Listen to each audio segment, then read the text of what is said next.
I was married to Lu Guanma for 10 years as a wealthy socialite. After being reborn, I met the 18-year-old Lu Guanma again. Everyone expected me to chase after him, even Lu Guanma thought so, pretending to have amnesia to avoid me. But to everyone's surprise, I immediately sought out my future best friend instead. My bestie hated studying, so I pulled all-nighters to organize notes for her. When my ride-or-die got hurt in a fight, I carried her sprinting to the hospital. Later, my BFF struck it rich and wired me $50 million outright. Since you've got no family fortune, sis is sharing the wealth. The comment section exploded. OMG, besties really do have your back when men don't. Now that's a true bestie, actually spends money on you when she's got it. 1. Standing back on the field, I was still processing everything. Suddenly, glowing bullet comments flooded my vision. Whoa. The female lead got reincarnated, didn't she? After living as a wealthy socialite for 10 years in her past life, no way she's not throwing herself at the male lead now. I'll bet a pack of spicy strips she's totally gonna cozy up to him. Once you've tasted the high life, it's hard to go back to being ordinary. She's bound to become his lapdog. Who wouldn't want to transform from a sparrow into a phoenix overnight? As these comments flashed by, I spotted Lu Guanma standing at the podium in the distance. Addressing the crowd as the representative, the young man had refined features and stood as straight as a pine, holding the microphone with a clear, measured voice that effortlessly captured the attention of most present. But I only glanced at him before looking away. What does my ex-husband from a past life have to do with me now? 2. Yes, I've been reborn. In my past life, I shared a desk with Lu Guanma for 3 years. He was always distant and polite. Until the day I accidentally fell down the stairs. Passing by, he broke his usual demeanor and carried me to the infirmary. From then on, my eyes unconsciously followed him everywhere. I applied to the same university, fought desperately to enter his orbit, and conveniently became his wife when his family pressured him to marry. Everyone said I'd won the lottery marrying into wealth, but only I knew the bitterness behind this so-called luck. The truth was, Lu Guanma never loved me. He only married me after learning his cherished white moonlight had already wed abroad. If it's not the one who got away, then anyone will do. All that affection was just my unrequited love. After enough disappointment piled up, I chose to divorce him, only to get into a car accident on the way to finalize it. When I opened my eyes again, I'd somehow returned to high school. Now that I've been given this second chance, I won't make the same mistakes again. Honestly, compared to Lu Guanma, I'm more invested in my future BFF Chu Shi. She also went to our high school. We once lamented meeting too late, but now fate gives us another chance. My gaze swept across the crowd until I spotted that familiar figure in the neighboring class's line. Amid the crowd, the girl had tied her school blazer around her waist due to the heat, her expression slightly annoyed, with yellow-dyed tips on her black hair. She carried an unmistakable, "don't mess with me" vibe. My eyes grew unexpectedly moist. In my past life when the Lu family ostracized me, she alone stood up for me. Upon hearing my decision to divorce, she even put work aside, bought 2 vacation tickets to help me unwind. Just as my emotions surged, the speech on stage concluded. Lu Guanma walked back. As the boys and girls lines passed close by each other, the young man's gaze barely lingered on me, as if we were mere classmates, but I didn't care. Rushing straight to the next classroom to find Chu Shi the moment our teacher dismissed us. In my haste, I didn't notice someone's foot tripping me until I crashed hard onto the floor. My knees burned with sharp pain, leaving me momentarily unable to stand. Not far away, Lu Guanma's footsteps abruptly halted. The barrage is going wild. The female lead is so scheming. The male lead ignored her earlier, and now she pulls this move. TSK, but the female lead's efforts are doomed to fail. The male lead still has feelings for his white moonlight at this point. I furrowed my brows. What do you mean there isn't one? The boy standing next to Lu Guanma chuckled teasingly. Hey Guanma, your desk mate took quite a spill. Aren't you gonna help her up? The teenager's expression turned frosty. What's that got to do with me? Yet despite his words, he still walked over. Just then, a slender hand suddenly reached out before me. I froze for a second before looking up to see Chu Shi standing there, her face tense. Noticing Lu Guanma approaching, she instinctively tried to withdraw her hand, but the next moment, I'd already grasped it firmly. Using her hand for support, I stood up without glancing at Lu Guanma. Beaming at Chu Shi, I said, "Thanks, come on, let me buy you a drink." Hee. Successfully met up with my childhood bestie. Lu Guanma's outstretched hand froze midair. Comments. 3. Wait, what? The heroine just ditched him for someone else looking all fresh and radiant. something's off here. Wasn't the female lead supposed to be head over heels for the male lead? She's totally faking it, probably playing hard to get. After all, she's not actually 18 mentally. The comment section was exploding with arguments, but I couldn't be bothered, completely fascinated by my best friend who'd somehow become 10 years younger. When I first met her in a past life, she was already an accomplished professional, decisive, formidable, and razor-sharp in the workplace. In my stereotypical imagination, I'd assumed she must have been that aloof, straight-A student back in her school days. Turns out, reality doesn't quite match my mental image. Beside me, Chushi's expression stiffened slightly, caught off guard by my hand holding hers. She gave a faint struggle before murmuring, "Don't." I pressed my lips together. She didn't know me yet at this point, of course she'd be wary, but it's okay, I'll take the initiative. I grinned and said, "No can do. My mom always taught me to return kindness with gratitude." Chushi, who was being forcibly repaid, the corner of her mouth twitched, but she didn't argue, letting me drag her toward the convenience store. We walked so fast that we didn't even notice. Behind us, Lu Guanma remained standing there, watching our receding figures with an inscrutable expression. 4. When we reached the convenience store, after scanning the shelves, I instinctively grabbed her usual brand of water. Turning around, I found Chushi staring at me intently with a peculiar look. "What's wrong? Don't you like it?" I asked casually, not understanding the situation. "No." Meeting my clear gaze, Chushi's eyes wavered slightly. After a long pause, she shook her head and took the water from my hand. Seeing this, I didn't say anything more. Afterwards, we walked back to the classroom together. Her class was next to mine, so I escorted her to her classroom first before turning into mine. Lu Guanma was already seated at his desk. The boy's page-turning hand hesitated slightly when I returned, yet he kept his head down, his profile radiating aloofness. I fell silent, my earlier good mood evaporating instantly. In my past life, after realizing my feelings, I lost count of how often I'd steal glances at him behind my textbook. Invent trivial conversations between classes just to hear his voice, or secretly leave bottled water on his desk after P.E. The mere sight of him drinking it filled me with joy. They say unrequited love is a one-sided battlefield, but I have no regrets. Yet after 10 years of marriage, I no longer cared for him. With this thought, I calmly returned to my seat, wondering whether to ask the teacher for a seat change. "I'll bring it up after class," having made up my mind. I took out the water I'd just bought and placed it on the table. Noticing this, Lu Guanma's eyes flickered with understanding as he remarked coolly, "For me, why isn't it the usual brand?" His words were cut short by my action. I unscrewed the cap, took a deliberate sip, then turned to ask him, "What did you say?" Lu Guanma's words caught in his throat, his handsome face turning cold. "Never mind." The barrage of comments scrolled wildly before my eyes. OMG, what's the female lead doing?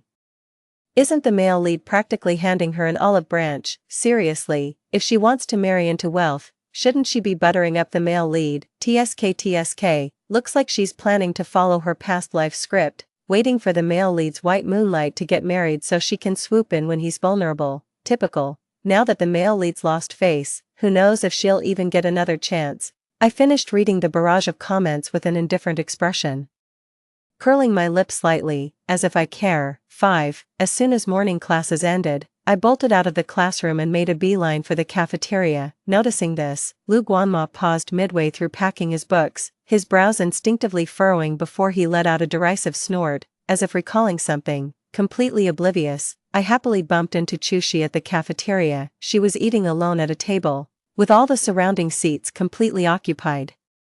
The space beside her seat remained conspicuously empty, isolating her from the chatter around. The cafeteria hummed with activity. Some debated the difficulty of that morning's math class, while others critiqued the cafeteria dishes. Someone abruptly brought up Chushi's name in conversation. "Hey, do you guys know Chushi from class 2 senior year? Heard she got into another fight. Bet she's getting suspended this time. Who knows? Just glad she's not in our class.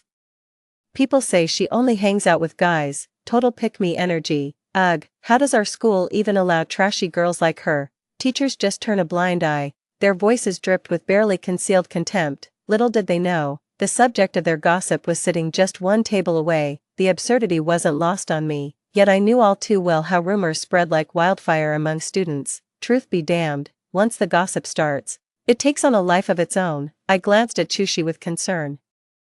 She remained unfazed, quietly continuing her meal. Seeing this, the tension in my brow eased. That's my future bestie for you, rock-solid composure. I silently admired her as I sat across the table with my tray, then offered some comfort. Don't take what those people said to heart. At my words, the person who'd been eating looked up and met my sparkling eyes. She paused briefly before raising a finger to point at her ear. Following her gesture instinctively, I noticed white earbuds tucked in her ears. All right, so you couldn't hear me. I gave her a thumbs up. Brilliant. My movement was too abrupt. I accidentally knocked the plate, sending the crispy chicken leg flying. It landed right in Chushi's dinner plate. After a brief daze, I rolled my eyes and said with mock seriousness, "Look at you, not just irresistible to people, even chicken legs fly into your plate." Hearing this, the girl who'd been keeping a straight face paused mid-bite, stared at the drumstick for a long moment, then calmly took a bite, but I clearly saw the corners of her lips curl upward. Hee, finally in a good mood. 6. After lunch, I naturally walked back to the classroom with Chushi. Senior year is packed with tight schedules and heavy workloads,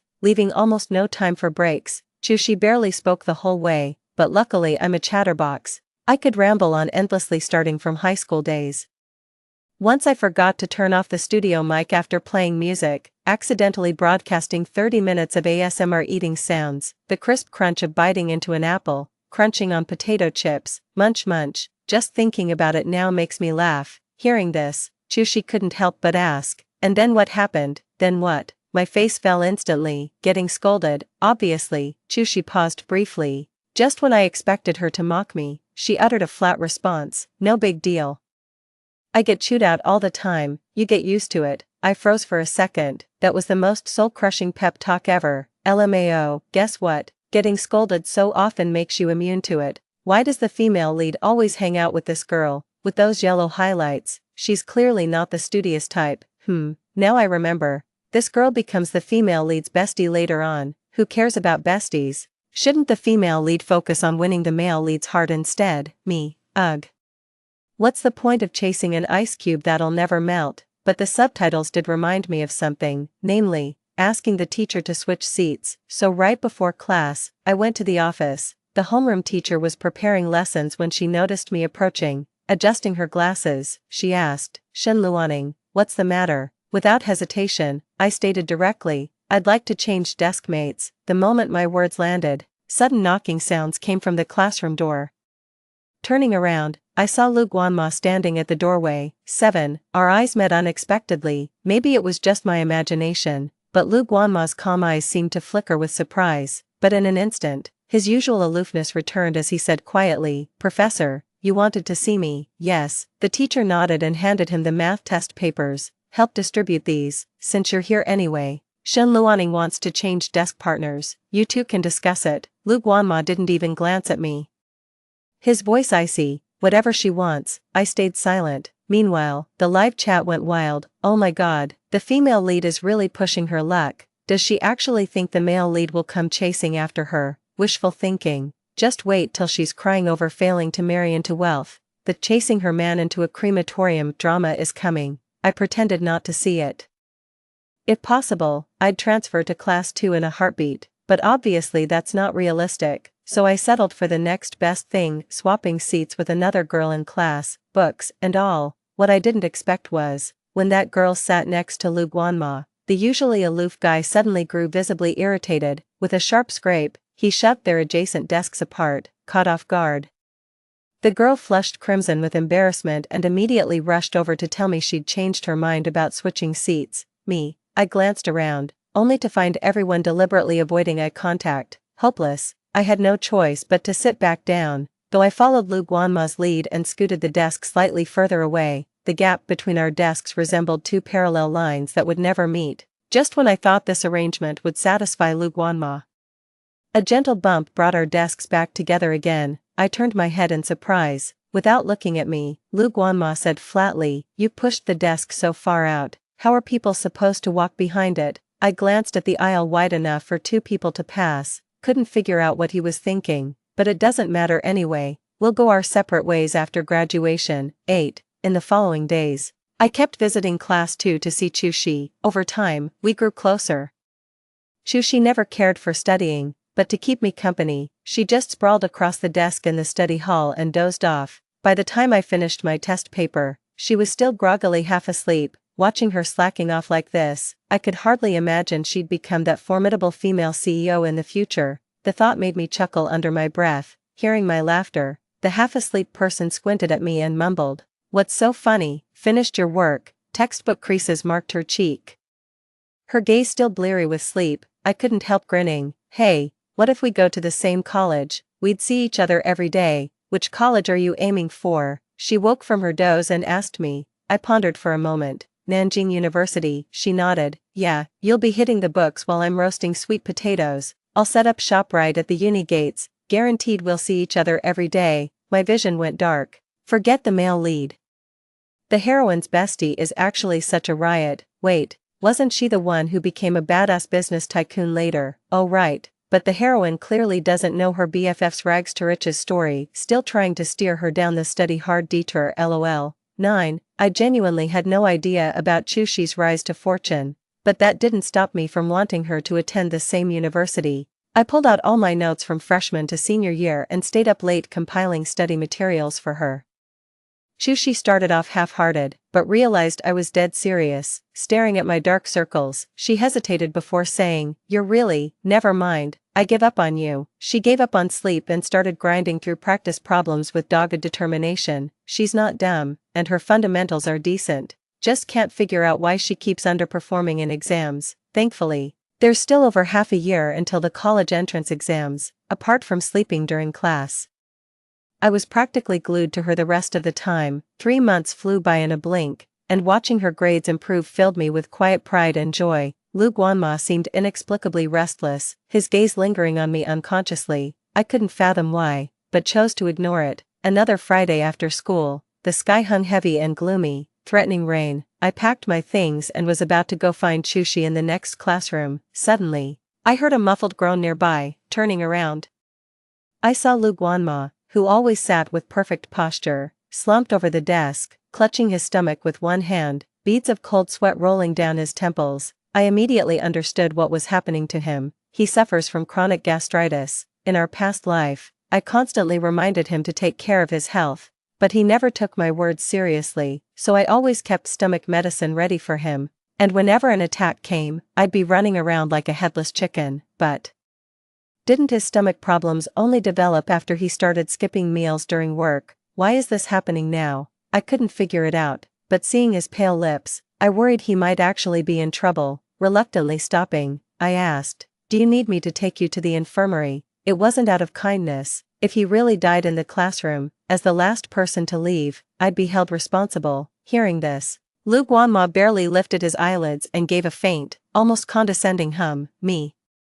Suppressing my irritation, I helped him up and took him to the infirmary. Before heading downstairs, I made sure to text Chushi, asking her to wait for me for about 15 minutes. She replied with an okay. Thrilled by her response, I eagerly scrolled through emojis to send her a heart. Beside me, Lu Guanma had been watching my movements intently. His eyes darkened slightly as he suddenly spoke up. "Shen Luaning, since when did you and Chushi become so close?" The words came out of nowhere. My finger froze mid-swipe across the screen. For a fleeting moment, I thought Lu Guanma might have been reborn too, but then again, no way. If he were truly reborn, he'd have gone abroad to find his white moonlight long ago instead of studying here, probably just making casual conversation. I picked a ridiculous heart-shooting meme, sent it, then pocketed my phone with a dismissive, "There's plenty you don't know." Lu Guanma. 10. By the time they helped him to the infirmary, dark clouds had gathered overhead. A thunderous downpour began without warning. The doctor prescribed medication and advised him to rest at the infirmary before heading home. A damp autumn chill seeped through the window, carried by wind-lashed raindrops. The campus soon emptied out, leaving only the sound of rain between heaven and earth. A quiet stillness settled over the place. Lu Guanma sat in the chair, his dark eyes flickering over my anxious expression before his features softened slightly. "Don't worry so much, I'm feeling better now." Me. "Oh, why would I worry about him? I'm just thinking, with this heavy rain, is Chushi feeling scared alone in the classroom?" But the live comments misunderstood. See, I knew the female lead wouldn't just abandon the male lead. I'm getting the vibe the male lead might not completely dislike her after all. At least he seems more relaxed when she's around, come to think of it. Isn't this when the heroine's best friend gets into that fight with her father's illegitimate son? Whatever, she'll be fine in the end anyway. Let's just focus on the push and pull romance between the main couple. I instantly zeroed in on the key point. Chushi got into a fight with someone. At this realization, I couldn't stay still any longer. Beside me, Lu Guanma's eyes darkened slightly as if wrestling with something. After a long pause, he finally spoke slowly, Shen Luaning. It's not that I can't let you be my girl, I'm heading out first. Our voices overlapped. Without catching his words, I grabbed an umbrella from my bag and dashed into the rain. Lu Guanma's sentence hung midair as he stared blankly at my retreating figure, his hand frozen where it had been resting against his abdomen. Did she just walk out on him like that? The clinic doctor gave him a sidelong glance. If your stomach isn't actually hurting, you can leave too. What you've got isn't gastritis, it's emotional distress. The implication was clear, he was faking it. With his ruse exposed, Lu Guanma's face cycled through shades of red, green, then ashen gray, until his stomach actually began cramping for real. 11. I had no idea what Lu Guanma was thinking when I rushed to the teaching building. To my surprise, the classroom was completely empty, not a soul in sight. Where's Chushi?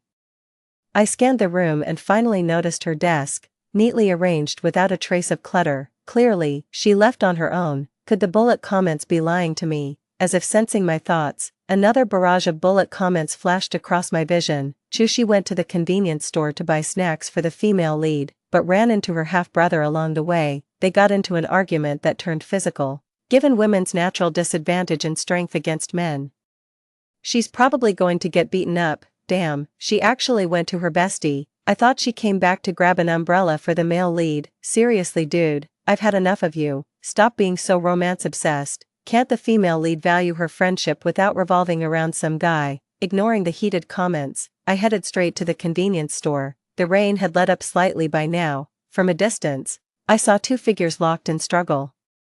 The taller one suddenly kicked the slender figure, sending them sprawling to the ground. Through the curtain of rain, I couldn't make out any sounds from the scuffle. I only saw the larger figure pause for a few seconds, perhaps muttering something, before swaggering off in the opposite direction. The slender figure staggered to their feet and began weaving unsteadily toward me. My heart skipped a beat as I rushed over, only for my pupils to constrict sharply when I recognized the approaching figure.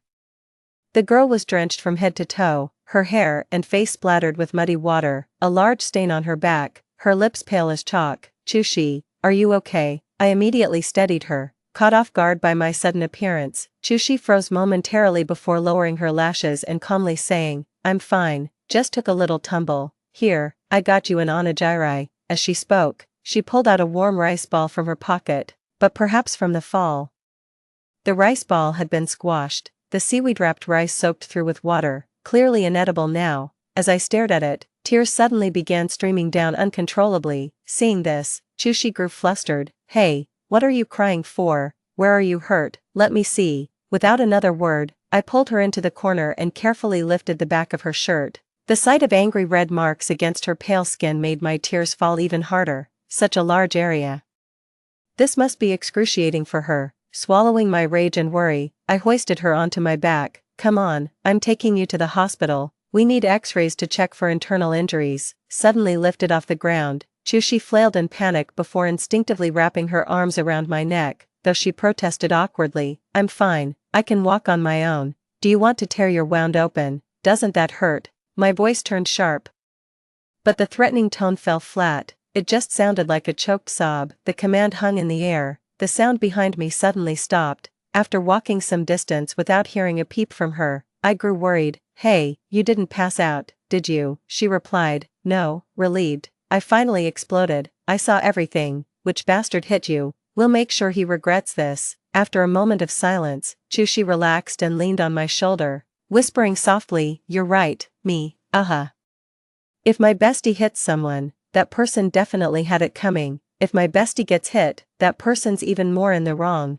12. It takes over half an hour by taxi from school to the hospital. I rushed around handling her registration and payment. By the time her scan results confirmed it was just superficial injuries, it was already past 7 in the evening. Night had fallen completely, though fortunately the rain had stopped unnoticed at some point. The moon hung mid-sky, casting its silvery glow.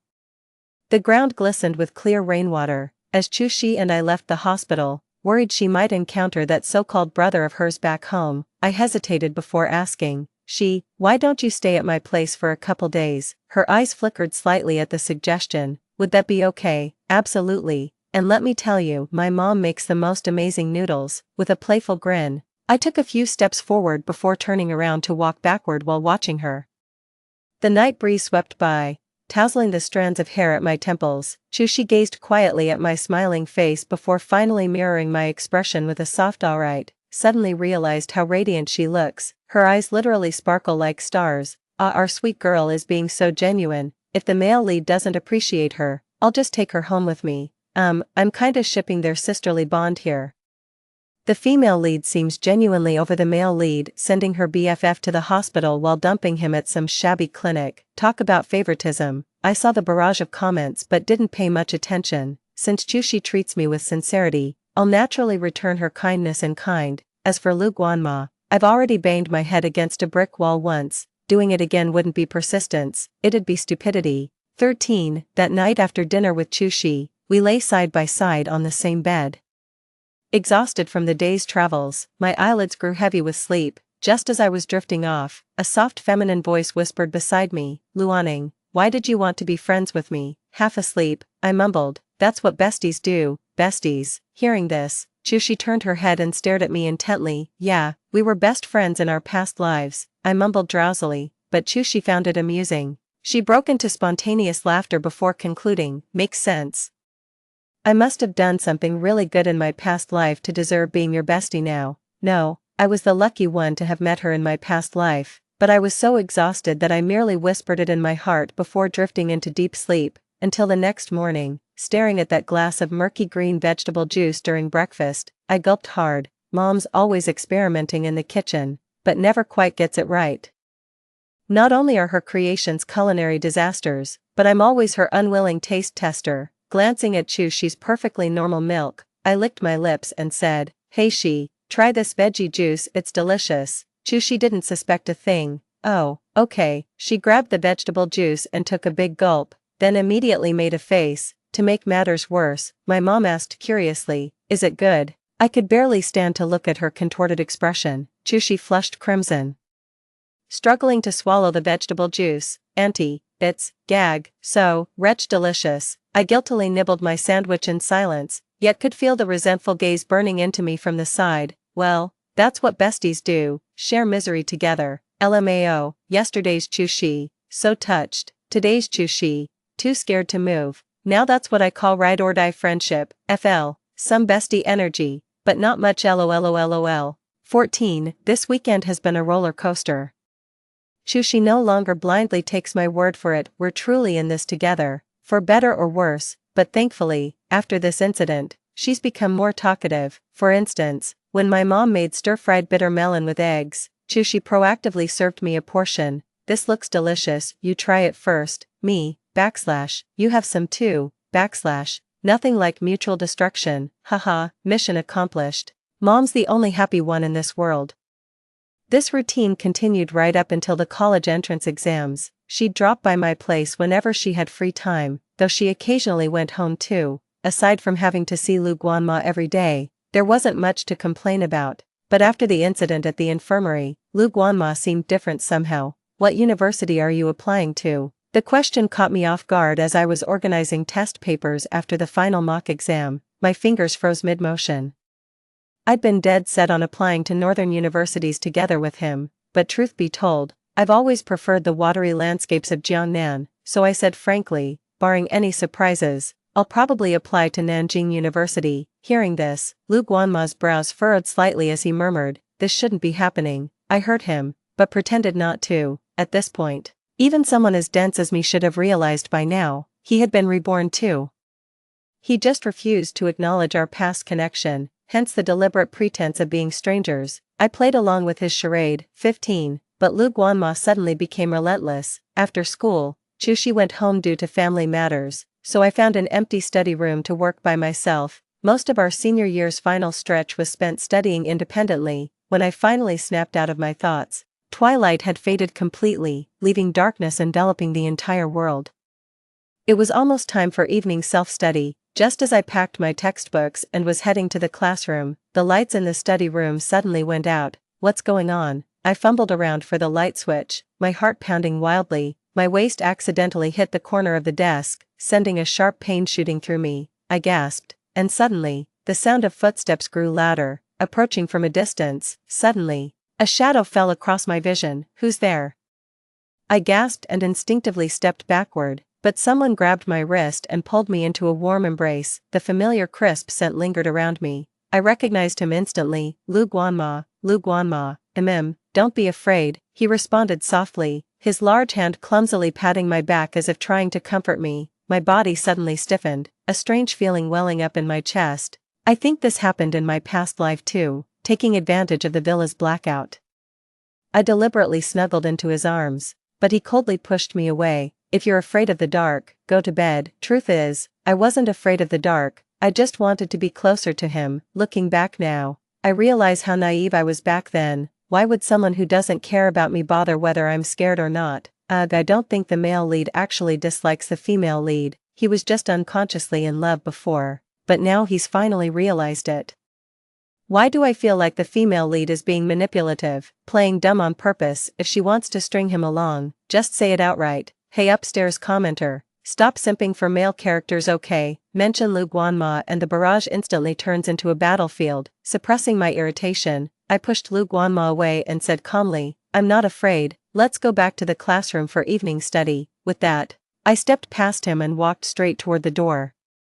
Lu Guanma's arms suddenly empty, he turned sideways and called out urgently, Shen Luaning. My footsteps faltered, he stepped close until our eyes met, pain flashing in his gaze when confronted with my indifference. After a strained pause, he asked hoarsely, do you not like me anymore? I stayed silent for a moment before giving a slow nod. That simple gesture seemed to strike the young man like a physical blow. Lu Guanma swayed slightly, forcing a bitter smile.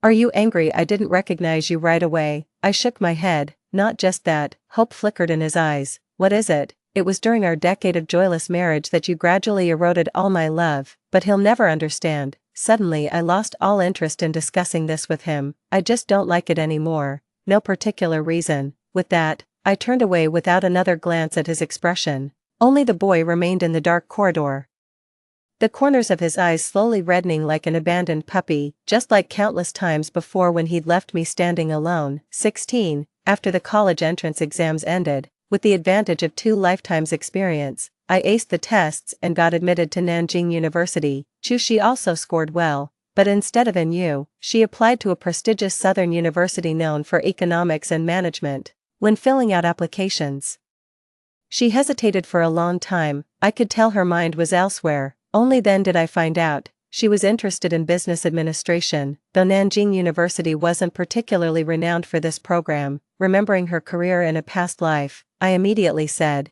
just choose what you love, even if we're apart, it's fine, I can always visit you. Hearing this, Chushi's eyes glistened with tears. Luaning. I chuckled and patted her shoulder. Remember your old pal when you make it big, sis. As a humanities major, I might end up working for you after graduation. Better pay me well when that day comes. Chushi laughed. Deal, no problem. 17. But what I never expected was this. When registering at Nanjing University, I unexpectedly ran into Lu Guanma, who was supposed to be at a northern university. I heard his first love came back during summer break. I thought he'd take the chance to confess his feelings, but that's none of my business anymore. I pretended not to see him and headed straight to my dorm. In the following days, I attended classes and had meals as usual. On weekends, I'd dash off to hang out with Chushi. We enjoyed delicious food together and visited scenic spots. Those were fulfilling and joyful days. Maybe it's just my imagination, but I kept seeing Lu Guanma around campus, receiving an exquisite umbrella at the library during rainstorms, or finding a water bottle delivered by my roommate after P.E. class. This all felt hauntingly familiar. I used to do these very things long ago. Now the tables have turned. The male lead has probably never been this desperate in his life, going so far as to enroll in the same university just to chase after her. If it were me, I'd probably have softened my heart. Who wants to watch him play the devoted lover? He didn't cherish her when he should've. I'd rather see the female lead hanging out with her bestie. I lowered my gaze. Had it been Lu Guanma from my past life, I'd have been overjoyed by even the slightest step he took toward me. but alas.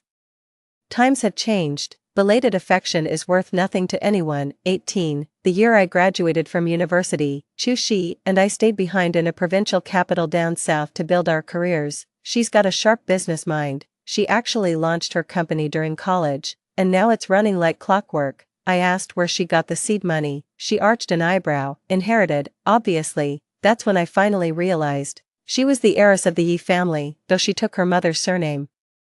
Her father had secretly fathered a son with his childhood sweetheart before marrying her mother. The scandal broke on the day her mother gave birth, driving her into postpartum depression. She passed away not long after. Her father married his childhood sweetheart, who then spoiled her rotten with ulterior motives. During her senior year of high school, her father's health began deteriorating. She went back to her grandfather's house and leveraged his influence to force her father into giving her half of the family fortune. It nearly drove her father mad with rage, but her father feared her grandfather would target the Yi family business, worried his son and beloved childhood sweetheart might end up with nothing, so he reluctantly handed over a portion of the assets. Still not satisfying enough. Even after hearing the whole story, I couldn't shake off this lingering resentment. I still remember when her half-brother hit her. I was about to call the police, but She stopped me. She said it'd be pointless. Her father would always take her brother's side. They'll just brush it off as sibling squabbles when the time comes. It'll all come to nothing in the end. It's pointless. With a mix of bitterness and resignation, I had to let it go. Don't worry about him. He's all bark and no bite, a total fraud, without my father's backing. He'll crash and burn soon enough, not worth dirtying my hands over. Noticing my gloom, She pinched my cheek. Seeing I was still down, she fiddled with her phone for a moment. I didn't get it but assumed she was handling work stuff, so I didn't think much of it. It wasn't until noon the next day, while slacking off at work, that I suddenly received a massive transfer alert. Deposit of RMB 50,000,000 to your savings account ending XXXX. Available balance, 50, 100, 000 yuan. Stunned, I bolted straight to her office. She, have you lost your mind? Why on earth would you transfer me such an insane amount out of the blue? Behind the desk, She in her crisp women's suit paused mid-signature at the remark, tilting her head with a light chuckle. I know you've got no inheritance coming your way. Siss'll split hers with you. Didn't you always say prosperity shared is prosperity doubled? I let out a fangirl shriek. Ah. The next instant, I lunged forward and wrapped her in a bear hug. Oh my god, what an absolutely amazing bestie. 19. Imagine graduating college with sudden wealth while slacking off at your BFF's company. How's that for a life? Bliss, absolute bliss. I'm over the moon every single day. Pick me,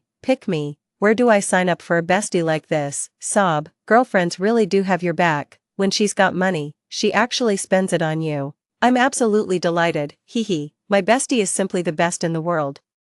But this joyful mood was shattered when I got home. An uninvited guest was sitting on my living room couch. My mom shot me a confused look, silently asking, why didn't you tell me you were bringing your boyfriend home? I never expected to see Lu Guanma again, and for a moment I was completely stunned. I'll bet a pack of spicy strips that the female lead will go cozy up to the male lead once you've tasted the high life. It's hard to go back to ramen noodles. Me. Oh, so you're a classmate? My mother chimed in. Lu Guanma's eyes instantly dimmed. It wasn't until after dinner when I walked him out. The dim streetlights stretched our shadows long across the pavement. After a long silence, the man suddenly spoke up. Your aunt mentioned she wants to set you up on a blind date. Me. It's too early for that. No rush. Before I could finish, he cut in. Would you still consider me? We could start over. Gazing into his earnest eyes, my heart skipped a beat before I smiled faintly and said, I'll pass. Now I've got both money and time to spare. For the rest of my days, all I want is to live joyfully. The end. Story 2. The day I received Tsinghua University's admission letter, my cousin knelt before me clutching her stomach, saying she was pregnant with my boyfriend's child and begging me to let them be together. I grinned from ear to ear. I was just worrying about how to break off the engagement with that scumbag. Isn't it great to graduate from a prestigious school, inherit the family fortune, and become a billionaire heiress? Men will only slow down my money-making speed. 1. After dying from overwork, I was reborn. The moment I opened my eyes, I met a pair of pitifully pleading eyes. My cousin Su Ro, dressed in a plain white dress, stood at my doorstep carrying a large suitcase. It was 1 month before the college entrance exam. My older cousin Su Ro, a junior in college, came to my house using the excuse that my place was closer to her school. Ruru. Why didn't you tell your uncle in advance? I would have picked you up. My dad pushed me aside, pulled Suro into the house, and then moved her into my room, rubbing my sore arm where my father had bumped into me. I narrowed my eyes. What did I do in my past life again? The searing memory came back easily. Proud and arrogant, I refused to give up the room and had a huge fight with my father, enduring a hard slap from him. Because of this, my mother had a big argument with my father, making their already fragile relationship even more precarious. Not only that, but Suro then started getting flirtatious with my boyfriend Zhang Chuyang in all sorts of ways. Unwilling to let Suro take everything from me, I lost focus on my studies, obsessively thinking about how to make Suro leave my home and stay away from my boyfriend. As a result, despite always being a top student, I underperformed and could only get into a vocational college based on my college entrance exam scores. After that, my parents divorced, and I ended up living with my father. Suro framed me for pushing her down the stairs, and my father kicked me out of the house. Suro married Zhang Chuyang, who also comes from a wealthy family, with a dowry of millions given by my father. After graduating from college, I couldn't find a suitable job and ended up working on a factory assembly line, dying from overwork. 2. Reborn. I voluntarily gave up my bedroom and moved into the attic on the 3rd floor, not because I'm afraid, but because I want to seize the opportunity of the college entrance exam. My past life experiences have taught me that only personal strength truly matters. I live alone on the 3rd floor, enjoying perfect tranquility. I study late into the night every day. I pretended not to notice all the little interactions between Suru and Zhang Chuyang. Finally, the college entrance exams ended, and I scored high enough to be courted by both Tsinghua and Peking University. In the end, I chose Tsinghua. It wasn't until I received Tsinghua's admission letter that my anxious heart finally settled. I pushed open the attic window and exhaled a turbid breath. Now, it's time to settle the scores between me, Suro, Zhang Chuyang, and my father. 3. As I went downstairs, I happened to see Suro nestled in Zhang Chuyang's arms, smiling shyly. Spotting me, Zhang Chuyang abruptly pushed Suro away and strode toward me. Henin, you finally came down. You've been so busy studying lately that you had no time for me. Now you have to make it up to me and keep me company. As he spoke, Zhang Chuyang reached out to grab my hand. I took a step back, creating distance between us. But it seems like you already have someone keeping you company. I meaningfully glanced at Suro. After a brief moment of awkwardness, Zhang Chuyang quickly regained his composure and said with forced nonchalance, Henin, what nonsense are you thinking? The only reason I'm close to Suro is because she's your cousin. The merciless words turned Suro's face pale, yet I curled my lips in delight. My marriage to Zhang Chuyang was an arranged alliance between wealthy families, a childhood betrothal set from infancy. That's why in my past life, I always treated Zhang Chuyang as my future husband, making it unbearable when Suro stole him away. In my previous life at this point in time, due to my relentless interference, Zhang Chuyang and Suro had already developed a deep affection for each other. But now, perhaps because I'm no longer acting as the catalyst, Zhang Chuyang is still secretly seeing Suro behind my back. While playing along with Zhang Chuyang's act might make Suro uncomfortable, it disgusts me even more. How can I quickly break off my engagement with Zhang Chuyang? As I pondered, an idea quickly came to me. I gazed lovingly at Zhang Chuyang. Since I'll have to marry you eventually anyway, why don't we just get married now? 4. Get married? Suro was the first to exclaim in shock. What? Cousin doesn't want to. Or perhaps cousin wants to replace me and marry Chuyang. The piercing words made Suro's lips tremble. Unsure of what to say, Zhang Chuyang's expression also turned somewhat awkward. Clearly, he hadn't had enough of the joy from playing both sides yet. So I added fuel to the fire. Chuyang, I actually got into Tsinghua University. Auntie would be so happy if she knew. You really got into Tsinghua. Zhang Chuyang's eyes lit up. After seeing me nod, his face erupted with joy. Wait here, I'm going home right now to tell my mom. The Zhang family made their fortune in the coal mining business years ago, though the mining industry declined later. Their family wealth remained substantial, and they invested in other ventures. Although their family is wealthy, none of them have achieved academic success. The most educated person in their family is Zhang Chuyang. He, who is 3 years older than me, entered society directly after high school without attending college. As a result, the Zhang family is often criticized behind their backs. being called upstarts who lack sophistication. The more one lacks something, the more they flaunt it. No matter where she goes, Mother Zhang brags about my good grades. Now that I've been admitted to Tsinghua, she surely hopes I can marry into the Zhang family soon. The moment Zhang Chuyang left my house, Su Ro couldn't hold back anymore. Clutching her stomach, she knelt before me. Hanin, I've wronged you. I'm pregnant with Zhang Chuyang's child. I know, after all. The safety helmets used by Zhang Chuyang and Su Ro were the ones I had pre-punctured with a needle. My resounding words abruptly halted Su Ro's sobs. How could you possibly know? With a slight curl of my lips, I said nothing and stepped upstairs. It seems there's a tough battle to fight this afternoon. I need to rest well for a while to conserve my energy. 5. Bang bang bang. I was awakened by violent knocking on the door. Immediately after, my father's irritable voice sounded outside, locking the door inside the house. All you do every day is study and sleep. I might as well have raised a pig. Why don't you learn from your cousin? She gets up early every morning to cook. And, frowning, I walked straight to the door and opened it. Seeing my expressionless face, my father's incessant nagging suddenly stopped. His face then twisted in anger. You damn brat, how dare you look at me with those eyes? As he spoke, his hand was about to strike me. I quickly descended the stairs, causing him to miss his swing. Downstairs, Father Zhang, Mother Zhang, and Zhang Chuyang were laughing heartily. Their smiles widened several times over when they saw me. Su Ro, who was serving tea nearby, had tears in her eyes. It seems the Zhang Chuyang family still doesn't know about Su Ro's pregnancy. TSK. And here I thought Su Ro was so capable. I never thought I'd have to be the one to expose this matter personally. 6. Uncle, Auntie. I walked up to Zhang's mother. Zhang's mother immediately noticed the Tsinghua admission letter in my hand. Taking it to examine repeatedly, then she passed the admission letter to Zhang's father before taking my hand. Our Hanin is truly outstanding. I absolutely adore you. As soon as my father came downstairs, she couldn't wait to say to him, in-laws, Chuyang is already in his 20s, and Hanin has come of age. How about we hold the wedding first and register the marriage later? The Zhang family's status is above ours. Hearing Mrs. Zhang's words, my father temporarily set aside his dissatisfaction with me and forced a smile. Of course, that sounds good. So, when do you think would be the best time to set the date? Seeing Zhang's parents and my father already starting to discuss the wedding date for me and Zhang Chuyang, I could only find it ridiculous.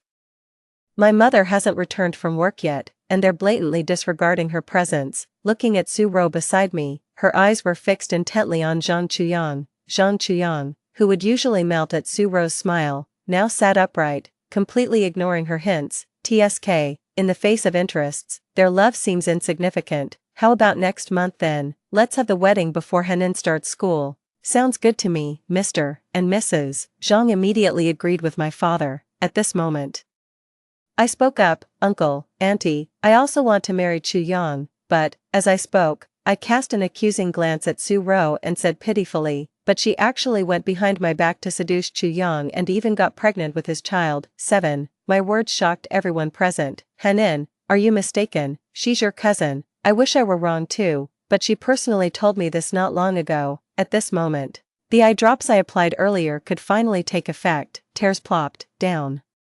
I lowered my head pretending to cry, while stealing glances at Su Ro from the corner of my eye. Among the 3 Su brothers, only my father managed to get into university and married my mother. He leveraged my mother's family influence to establish the Su group, but the real power in the company lies with my mother. My father is just a nominal president. As for my father's brothers and their families, though their lives improved considerably with my father's discreet support, they still couldn't compare to our household. Su Ro has envied me since childhood. I've spelled it out this clearly. If Su Ro still doesn't seize this chance to marry into wealth, I'd actually look down on her. Fortunately, this time, she didn't let me down. Su Ro, under everyone's gaze, knelt before Zhang's parents. Uncle, Auntie, Chuyang and I truly love each other. Before Zhang's parents could react, Zhang Chuyang couldn't wait to stand up. I clearly took safety measures. How could you possibly be pregnant? With that one sentence, the matter was confirmed. Chuyang, I don't know how this happened. Didn't you say you never liked Suihan, that she was dull and wooden, and that you'd break off the engagement with her to be with me eventually? You also said, shut your mouth. In his panic, Zhang Chuyang slapped Su Ro across the face. The next second, Zhang's father kicked Zhang Chuyang in the stomach. You disgraceful brat, you've shamed our entire Zhang family.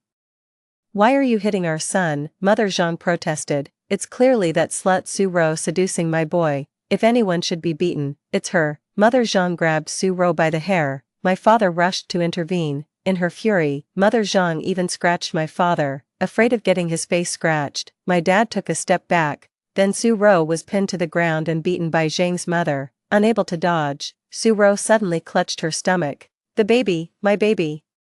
A streak of crimson flowed from Su Ro's legs onto the floor. 8. Fearing a manslaughter charge, Zhang's mother immediately stopped and dialed 120. Half an hour later, Su Ro was carried onto the ambulance. Zhang's parents, Zhang Chuyang, and my father anxiously followed behind. I sat on the living room sofa, watching the figures heading outside, a cold smirk curling at the corner of my lips. Just at that moment, a gloomy gaze swept over. It's my dad. He suddenly turned his head.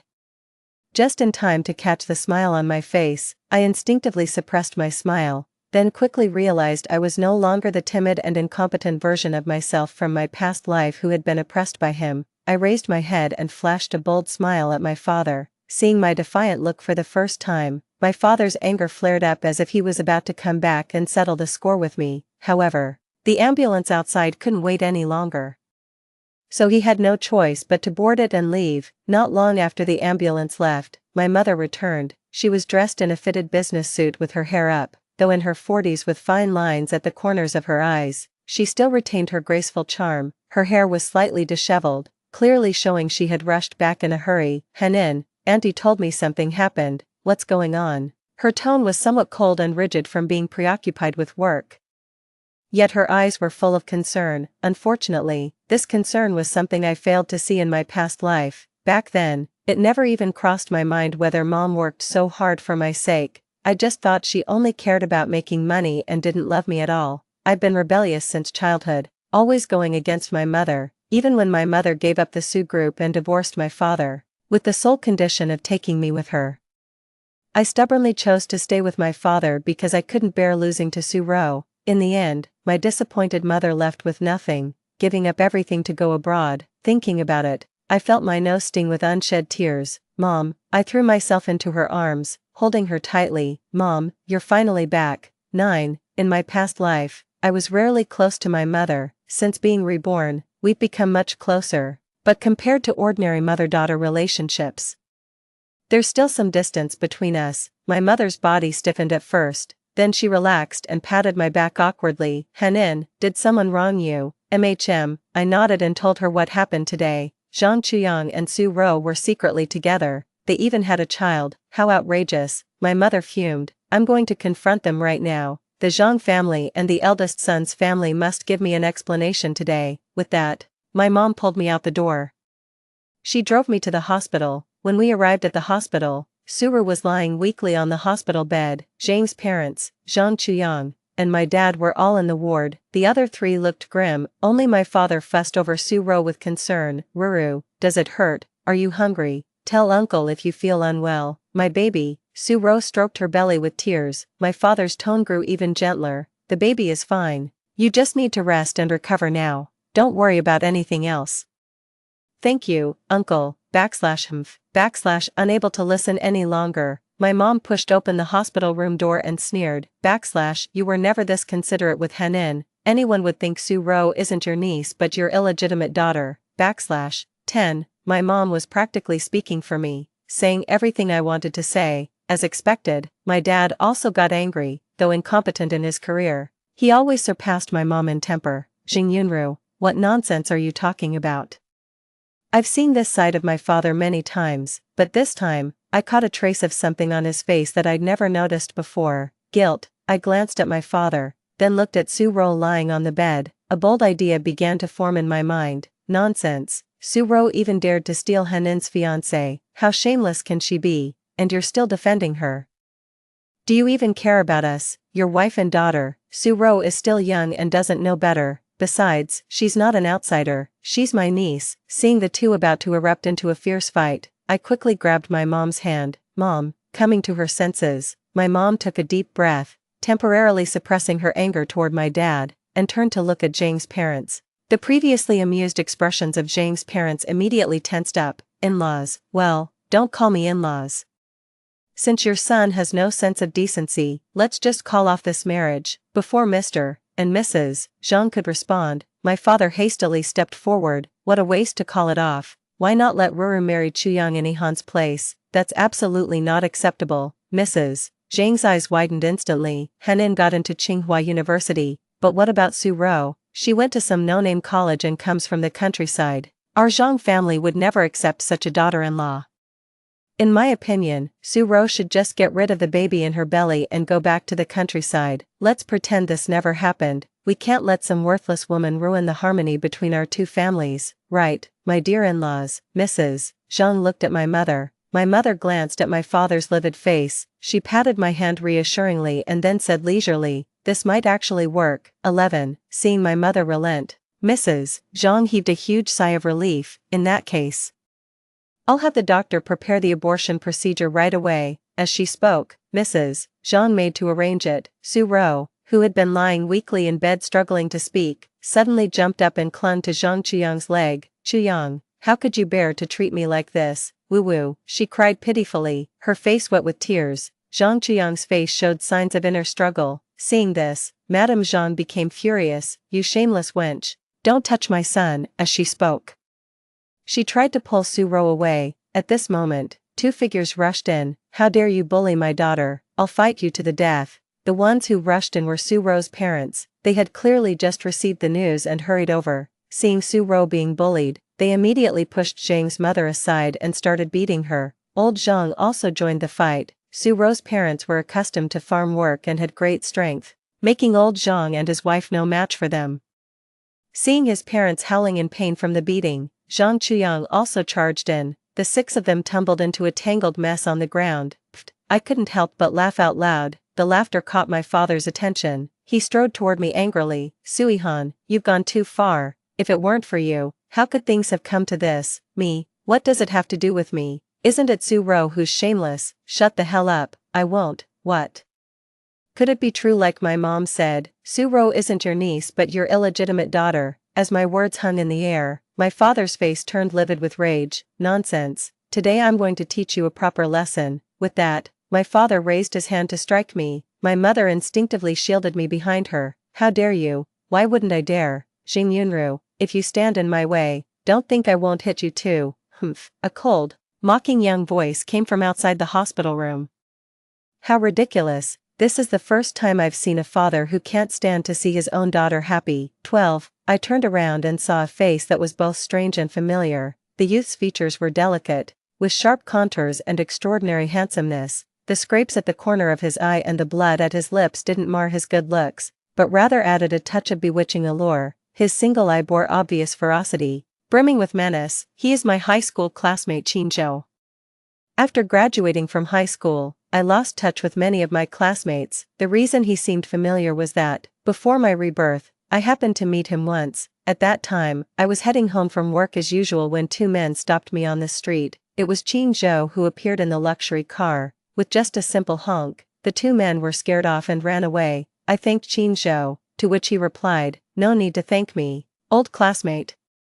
Only then did I manage to dredge up the few fragmented memories I had of Qin Zhou from the depths of my mind. While grateful, I also felt deeply embarrassed. My high school classmates are doing really well, while I, withdrawing my wandering thoughts, I look again at the face before me. He's not as composed now as he was before I was reborn, appearing much more youthful, but still handsome. Who do you think you are? Our family matters are none of your business, you little brat. Today I'm going to teach my own daughter a lesson. Mocked by an outsider, my extremely prideful father felt even more humiliated. He rolled up his sleeves and was about to hit me. My mother shielded me in front of her, but his slap didn't stop. He actually intended to hit my mother too. I moved to block my father's slap, but a hand beat me to it, firmly restraining his arm. It was Qin Zhou. My furious father wanted to scold Qin Zhou too, but his hand was held by Qin Zhou and couldn't move at all. The two stood in confrontation, Qin Zhou looking relaxed while my father's face turned the color of liver. Eventually, the medical staff noticed the commotion and rushed into the ward to break up the fight. My father took the opportunity to withdraw his hand and turned to look at Su Ro. I turned around to thank Qin Zhou, only to find that he had already walked away. At the far end of the long corridor, his figure appeared frail. A sense of loneliness lingered. 13, half an hour later. With the hospital staff's reassurance, the crowd present barely calmed down, except for my father, who pretended to care about Su-ro while actually staying aloof. Everyone else had tear-streaked faces, disheveled appearances, looking utterly wretched. The Zhang family held their chins high, exuding arrogance. Su-ro's parents lowered their heads, filled with anxiety. Their greatest dream was to have Su-ro marry into a wealthy family. Yet moments ago, they were beating that very wealthy family to the ground. The child in Su-ro's belly must be aborted, Father Zhang angrily declared. Mother Zhang chimed in. I'd rather die than let Su-ro step into our household. That's unacceptable, Father Su protested. Your Zhang Chuyang got our Su-ro pregnant. If you won't take responsibility, we'll make a scene at your company's entrance and let the public judge who's right. Su's father's words made Zhang's parents turn pale. 200,000.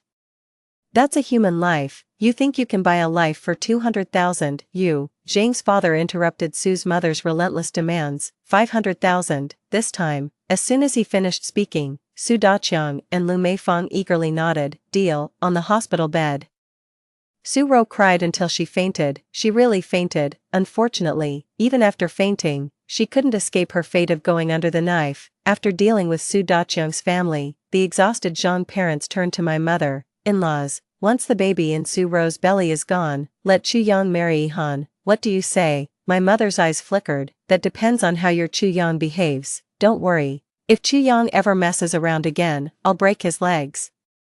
Zhang's mother pulled Zhang Chuyang over. Zhang Chuyang absent-mindedly nodded in agreement. His eyes kept darting toward the direction where Su-ro was being pushed away. Without chatting much with Zhang's mother, my mom took me away. In the car, while driving, my mom asked me, what do you think about the marriage arrangement with Zhang Chuyang? 14. I wouldn't want that scumbag even if you paid me. The mere thought of Zhang Chuyang fills me with disgust.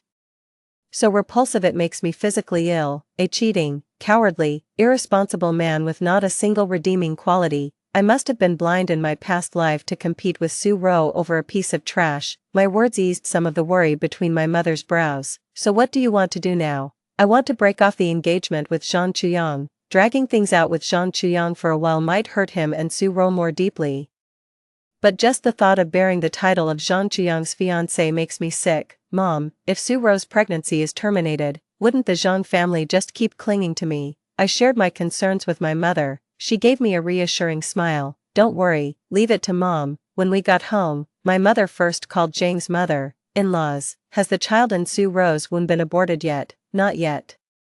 The doctor said they need to wait until she wakes up to check her physical condition before performing the surgery. I think that slut Su-ro is clearly faking her faint. Exactly. What kind of decent person would seduce their own sister's boyfriend-in-laws? You mustn't soften at the critical moment. Chuyang isn't infertile. Once he marries Henin in the future, they can have 8 or 10 children. After ending the call with Zhang's mother, my mom turned to look at me. Before I could even ask, she made her stance clear. Zhang Chuyang is an only child. Back then, his parents went through great efforts to have him. Apparently, his father had some issues in that department, so Zhang's mother might not allow Su-ro on the operating table due to concerns about continuing the family line. My eyes lit up with realization. My mother smiled and tapped my forehead. Clever. This way, the Zhang family won't have the face to pester us anymore, and even if Su-ro manages to bear a child, the Zhangs will still look down on her. Hearing this, I looked at my mother with admiration in my eyes. Mom, you're amazing. My mother smiled and hugged me, gently stroking my head.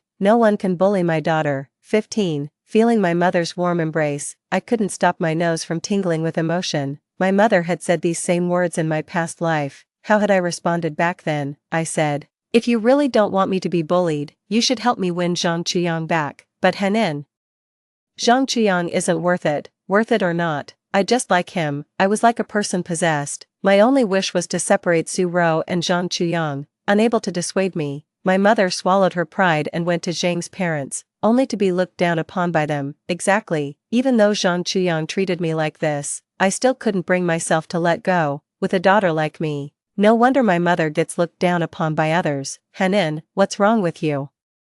Sensing my emotional turmoil, my mother asked with concern. buried in my mother's arms, I muttered, "Mom, I think Dad, he doesn't deserve to be my father." It's as if we weren't close enough before. There was always something between my mom and Dad too. Normally my mom was busy with work, while my dad squandered her money showing off everywhere. Looking back now, their relationship had been troubled for a long time, but for my sake, my mom kept enduring life with my dad.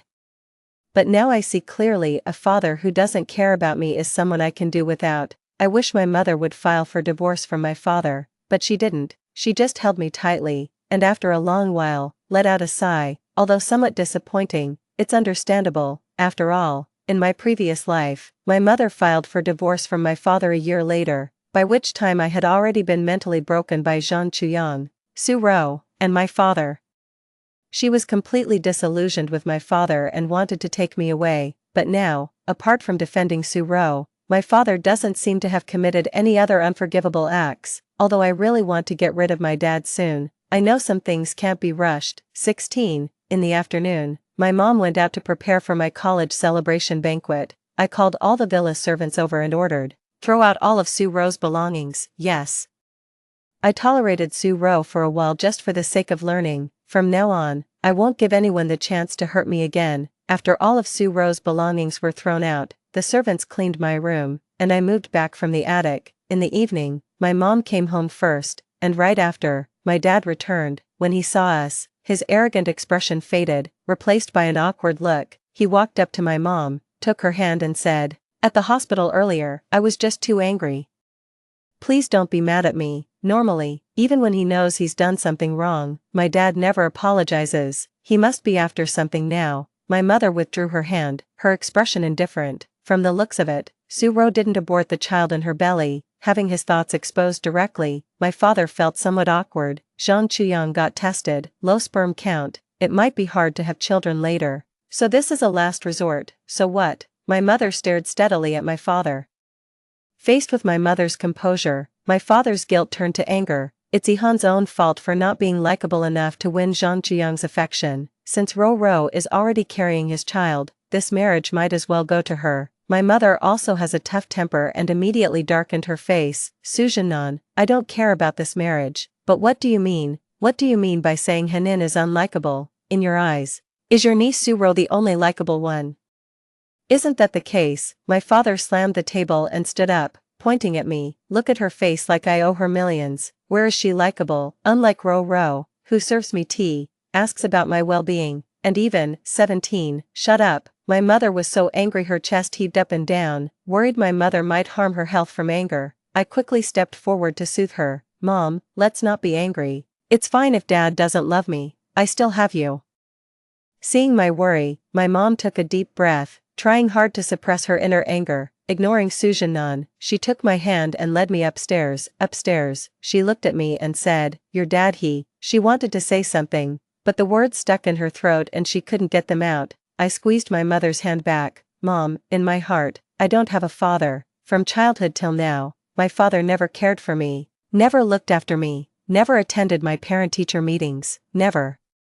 He wasn't involved in any big or small matters of my life. He didn't even have a shred of affection for me, only disgust. But with Su Ro, it was different. Only in front of her did he act like a father. Sometimes I even feel, thinking of that suspicion in my heart, I gritted my teeth and continued, that Su Ro is actually his daughter, and I'm just an obstacle who stole his daughter's position. Henin. Startled by my words, my mother exclaimed, I can assure you. You are your father's child. As for Su Ro, your father is selfish. He's always wanted to drain me to support his two brothers. Deep down, he believes he and his two brothers are the real family, treating me as an outsider. He places you in the same position as me, which is why rest assured, Su Ro is definitely not your father's child. If your father doesn't cherish you, I'll love you twice as much. Hearing this, I nodded and stopped dwelling on the issue, then said, so my father's idea is to have Su Ro marry Zhang Chuyang. Did James' parents accept her just because she's pregnant? If that's the case, Su Ro is getting off too easily. 18, of course not. I know Mr. and Mrs. Zhang too well. They're probably planning to have Su Ro secretly give birth, then raise the child as yours and Zhang Chuyang's. They got your father to come back as their mediator. But how could your father bear to let his precious niece suffer such injustice? That's why he came back this time, to have me intervene and persuade Zhang's parents to let Su Ro marry into the Zhang family. I'm not that foolish. After that argument with your dad just now, he probably won't dare bring it up again. After hearing my mom's words, I couldn't help but give her a thumbs up. Mom, you're amazing. Of course, my mom said with a proud smirk. Your college celebration banquet is scheduled in 3 days. I'll send you the hotel address via WeChat later. Just focus on inviting your classmates these days, leave everything else to me. On the day of the celebration banquet, I'll publicly announce the cancellation of your engagement with Zhang Chuyang. Okay, Mom. Back in my room, I still felt somewhat puzzled. My mother's abilities are even more outstanding than I imagined. She's so intelligent that she can confidently assert Su Ro wasn't born to my father. Could it be that I was truly mistaken about this point? Shaking my head, I temporarily pushed this question to the back of my mind. I took out my phone and sent invitations for the college celebration banquet to several close friends. When reaching the last invitation, I thought of Qin Zhou. He was my classmate, but during high school, I had very few impressions of him. From what I remember, he always sat in the back row of the classroom, either sleeping or playing with his phone during class, and the teachers couldn't be bothered to discipline him. He often got into fights with others and was frequently called to the principal's office with his parents. He was the epitome of a rebellious student, yet because of his good looks, his desk drawer was always stuffed with love letters. He never even touched those letters, routinely tossing them into the trash. Our interactions were pitifully few, yet across lifetimes, he helped me twice. After wrestling with it for a moment, I still sent Qin Zhou a message, since I wasn't very familiar with him. My tone was relatively polite. My college celebration banquet is in 3 days, would you be available? Unexpectedly, the reply came quickly, just a simple word, okay. 19. Several close friends, regardless of how well they did in exams, are all having their college celebration banquets these days. That day, as I was neatly dressed and ready to go out, my father sitting on the sofa gave me a once-over. His eyes sharpening. Ihan, what do you want? My tone was cold. Frowning with displeasure, my father spoke up. Your cousin is still lying in the hospital recovering. How can you still have the mind to go out and have fun? By your logic, since cousin is still lying sick in bed, how come you have the leisure to drink tea at home? Seems to me you should be by her side in the hospital every single minute. My blunt retort made my father's expression darken. I stayed up late last night, so I can't keep my eyes open today. Oh.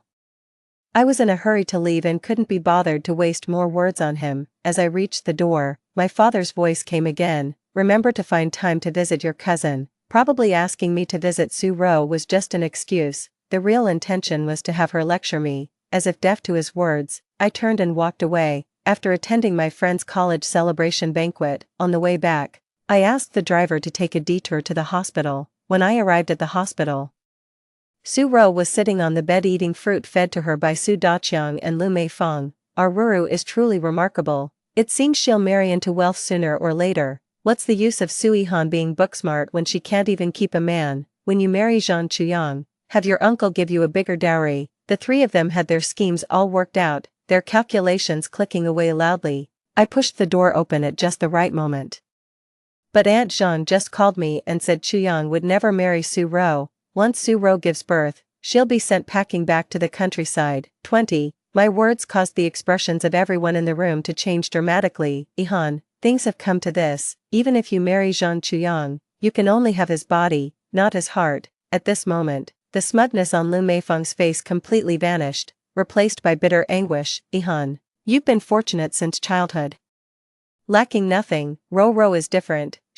Could you please not compete with her for Chuyang? As Lu Meifeng spoke, Su Ro was already in tears. Han Yan, for the sake of me being your elder sister, could you please let me go? Su Daqiang's attitude remained firm. Ihan, even if you refuse to break off the engagement with Chuyang, your father will find a way to make Sura marry him instead. If you don't let go now, you'll only be humiliating yourself when the time comes.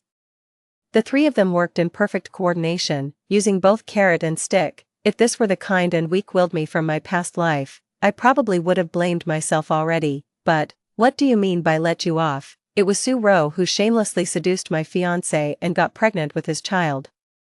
I must have been cursed for 8 lifetimes to be involved with people like you. Listen here, Su Ro, no matter what tricks you pull, I won't cancel my engagement to Zhang Chuyang. Go ahead and have the baby. When the time comes, your child will call me mom, while you'll forever remain in the shadows, at most hearing your child call you auntie." Hearing this, everyone in the room was left speechless with anger. Bang!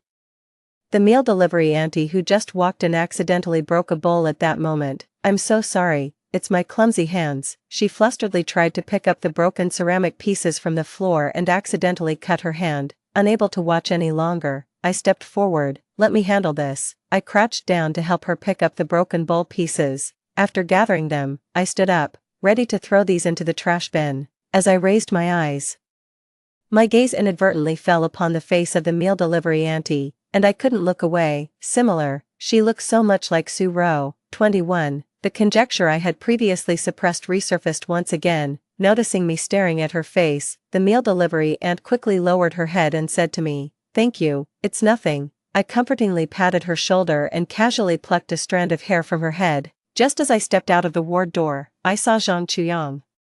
His expression was extremely excited. "Henin, that's wonderful. You don't mind Sue Rowe giving birth to my child and are even willing to be the child's real mother. Don't worry, I'll definitely treat you well from now on." As he spoke, his eyes were filled with deep affection as he looked at me. It seems he overheard what I just said in the hospital room. I almost want to puke. In my past life, how blind must I have been to feel resentful that Sue Rowe stole such a worthless thing.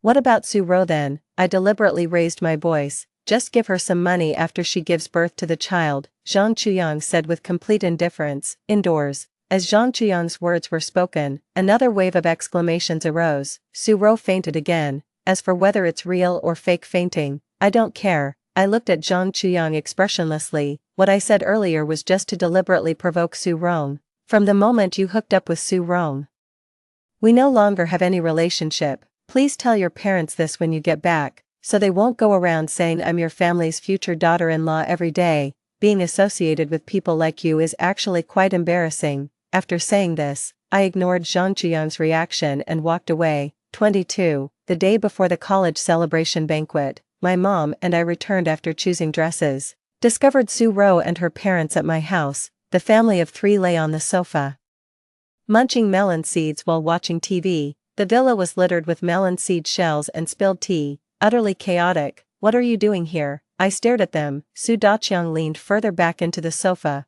"What kind of talk is that, Ihan? We're family. Ruru just got out of the hospital and shouldn't be inconvenienced. If she doesn't stay here, where else would she stay?" At that moment, a servant came downstairs carrying some belongings.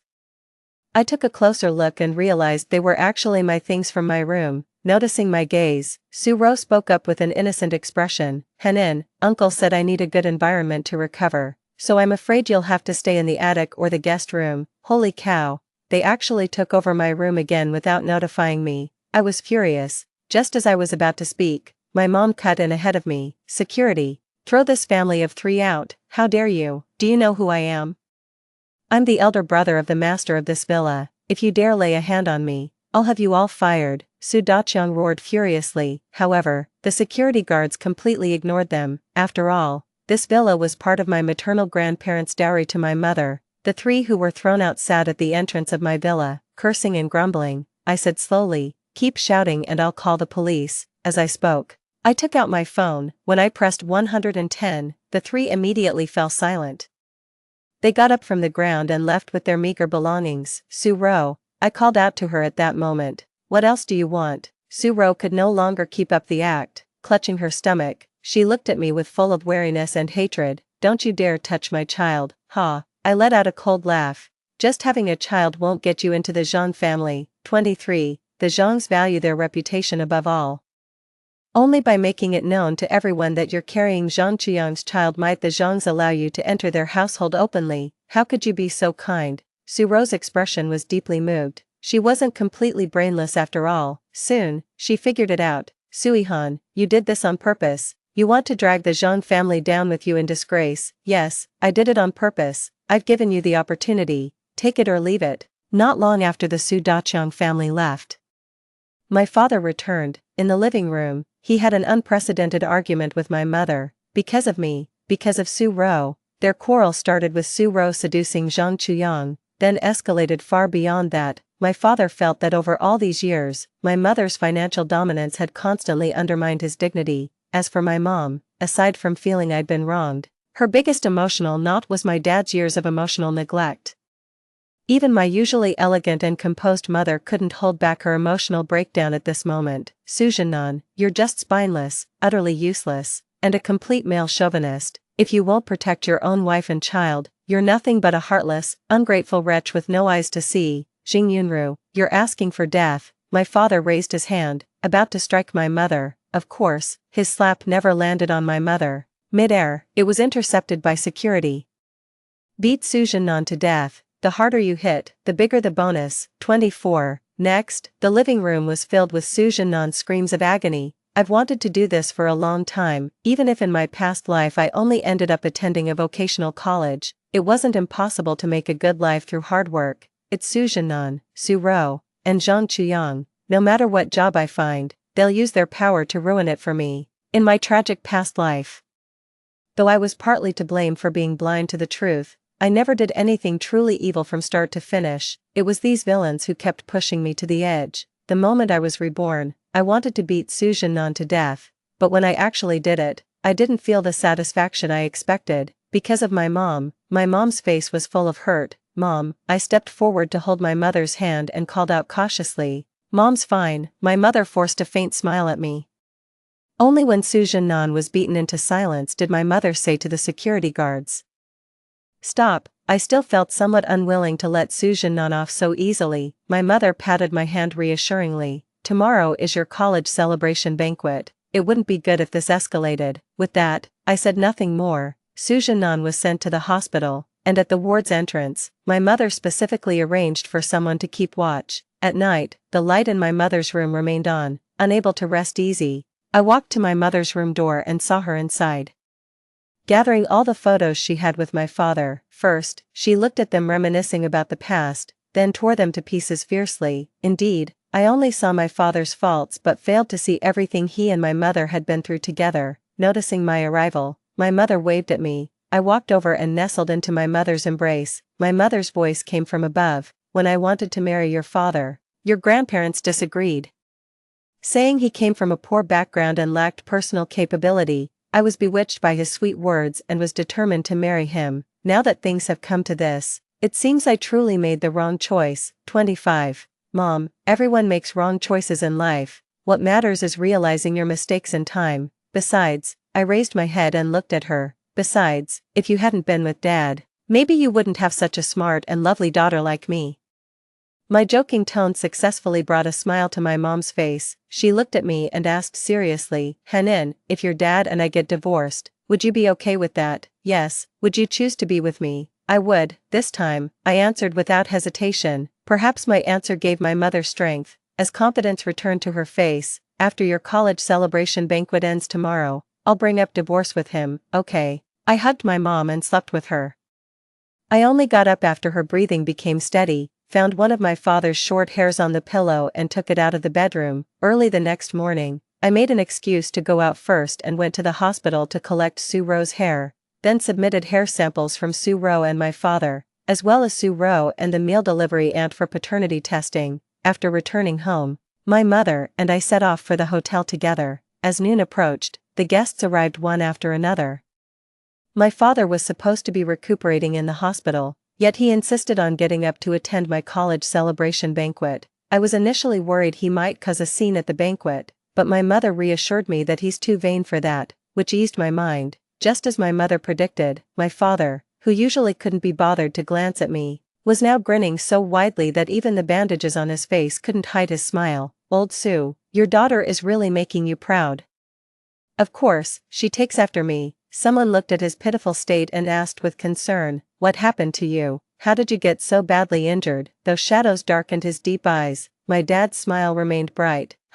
Just celebrating too hard after my daughter got into Tsinghua, had one too many drinks and ended up like this. 26. Hearing this, my mother and I exchanged glances, barely able to suppress our laughter. I have to admit, he's quite good at making excuses for himself.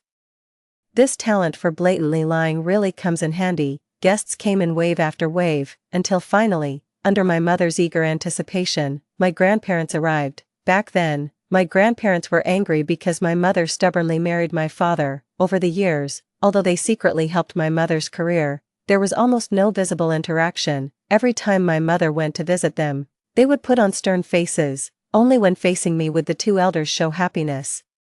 But deep down I knew they were just using me as an excuse to care for my mom. Their affection for me was simply an extension of their love for her. "Mom, Dad, you're finally here," my mother said with visible relief. My grandparents replied with proud expressions, "We wouldn't have come if we weren't worried Hanin's graduation banquet might feel incomplete without us." Of course, let me show you inside." My mother went to help my maternal grandparents. All my classmates came.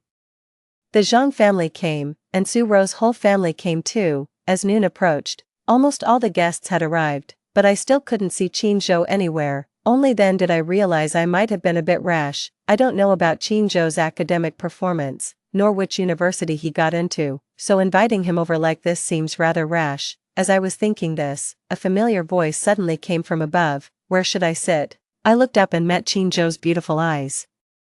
"I'll take you there." As I spoke, a smile involuntarily bloomed on my face. 27. I took Qin Zhou to the table where my high school classmates were sitting. Upon seeing Qin Zhou, the girls who had been chatting freely immediately blushed and fell silent. "Hanin, you're amazing. You even managed to invite the school heartthrob who never gets close to anyone." Hearing this, I just smiled without saying anything. The Su group is sizable, and most of the attendees at my college celebration banquet were business partners. I followed my parents to toast the guests. When it came to the table where the Zhang family was seated, someone raised a question. "Why are our in-laws sitting with us?" My mother smiled and explained, "Here's the thing, Hanin and Chuyang's engagement has been called off. Their betrothal was just a casual remark made years ago, never meant to be taken seriously." Everyone present was sharp-witted, so no one pressed further. Instead, it was Zhang's parents who became displeased. However, they restrained themselves and didn't voice their stance. My mother wanted to spare the Zhang family some dignity, but I didn't,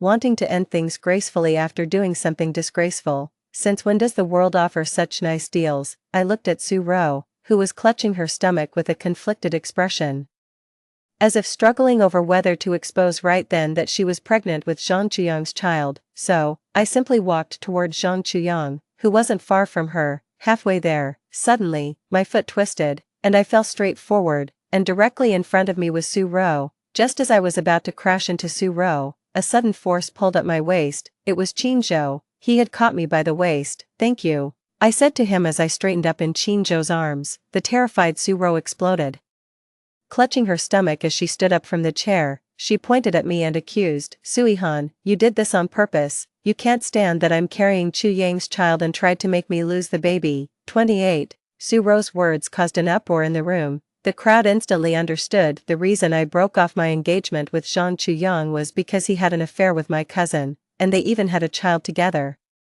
Everyone present cared about their reputation, and many looked at the Zhang family with undisguised contempt. The Zhang parents valued face most of all. Mrs. Zhang immediately denied. "Su Ro, how dare you spout such nonsense? Our Chuyang isn't someone you can just seduce as you please." With things having come to this, Su Ro decided to abandon all restraint. "Auntie, whether the child in my belly is Chuyang's or not, you know the truth. If you insist on denying it, we can always do a paternity test after the baby is born. You shameless slut, I'll tear your mouth apart." Just as the Zhang family and Su Daqiang's family were about to start fighting again, my mom directly had security kick both families out. The scene became quiet once more. The crowd's gazes toward me held more sympathy. Of course, my dad was the exception among these people. His face turned livid, with a look in his eyes as if he wanted to devour me.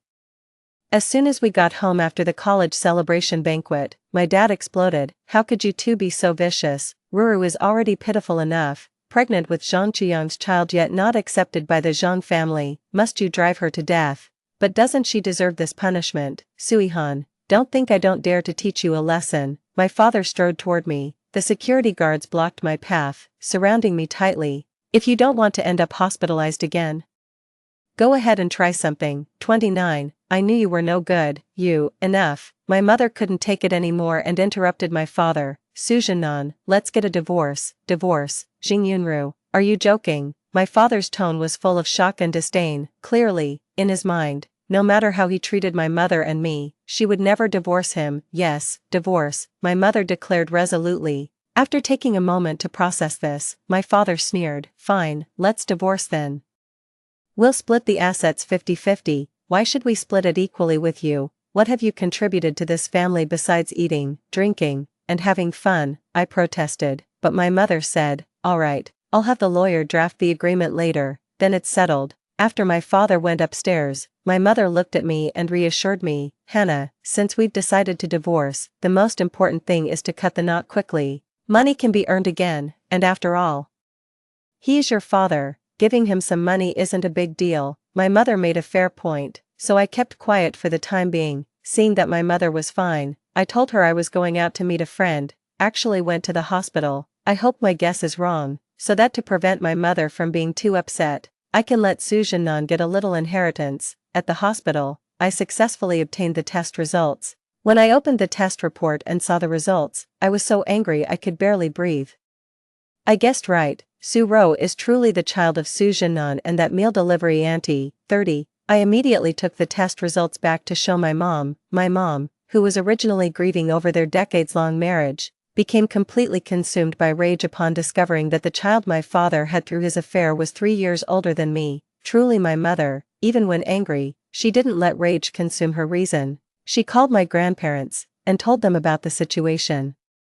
My grandparents came with my 3 uncles. My father, who was taking a nap, was dragged off the bed and beaten severely by my 3 uncles, already injured. He was beaten to within an inch of his life. Then my eldest uncle placed a divorce agreement in front of him, demanding he sign it. When my father saw it required him to leave with nothing, he absolutely refused to sign. My uncle sneered, "Sujanan, think carefully. If you don't sign, I'll report you for bigamy tomorrow and have you thrown in jail. Not only that, but from now on, I'll beat up every other member of the Su family I see. None of you will ever have a chance to succeed in this lifetime." Realizing that Su-ro's secret had been exposed, my father signed the document with a look of utter defeat. At that moment, my parents' divorce was finalized. From now on, he's no longer my father. Sujanan was thrown out of the villa like trash. I'm so angry.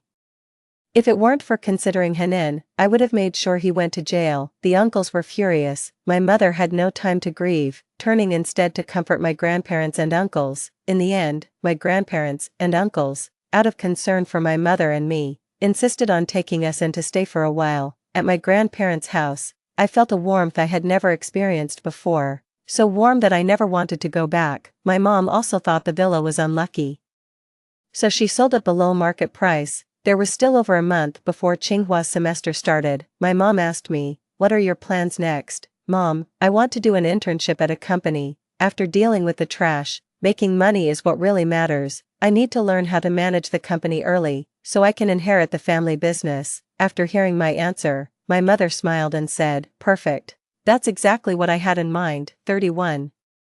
My mother took me to buy several sets of professional attire. I put on the professional attire and tied up my long hair. The reflection in the mirror shows a bold and confident me, no longer the coward of my past life. The next day, I went to the company with my mom. I witnessed firsthand as my mom instructed HR to fire all the people Sujanan had previously planted in the company. Soon, my mom's phone in the CEO's office was ringing off the hook. "Sister-in-law, we're family after all. That bastard Sujanan's actions have nothing to do with me. Elder sister, I've already cut ties with Sujanan. Jobs are hard to come by these days. Could you please not fire me for the sake of our past relationship? When interests are at stake, the brotherhood Sujanan took such pride in proved utterly fragile." My mom, not wanting to waste time, simply blocked all these people outright. My mother handed me over to a senior at the company, and I had a lot to learn every day.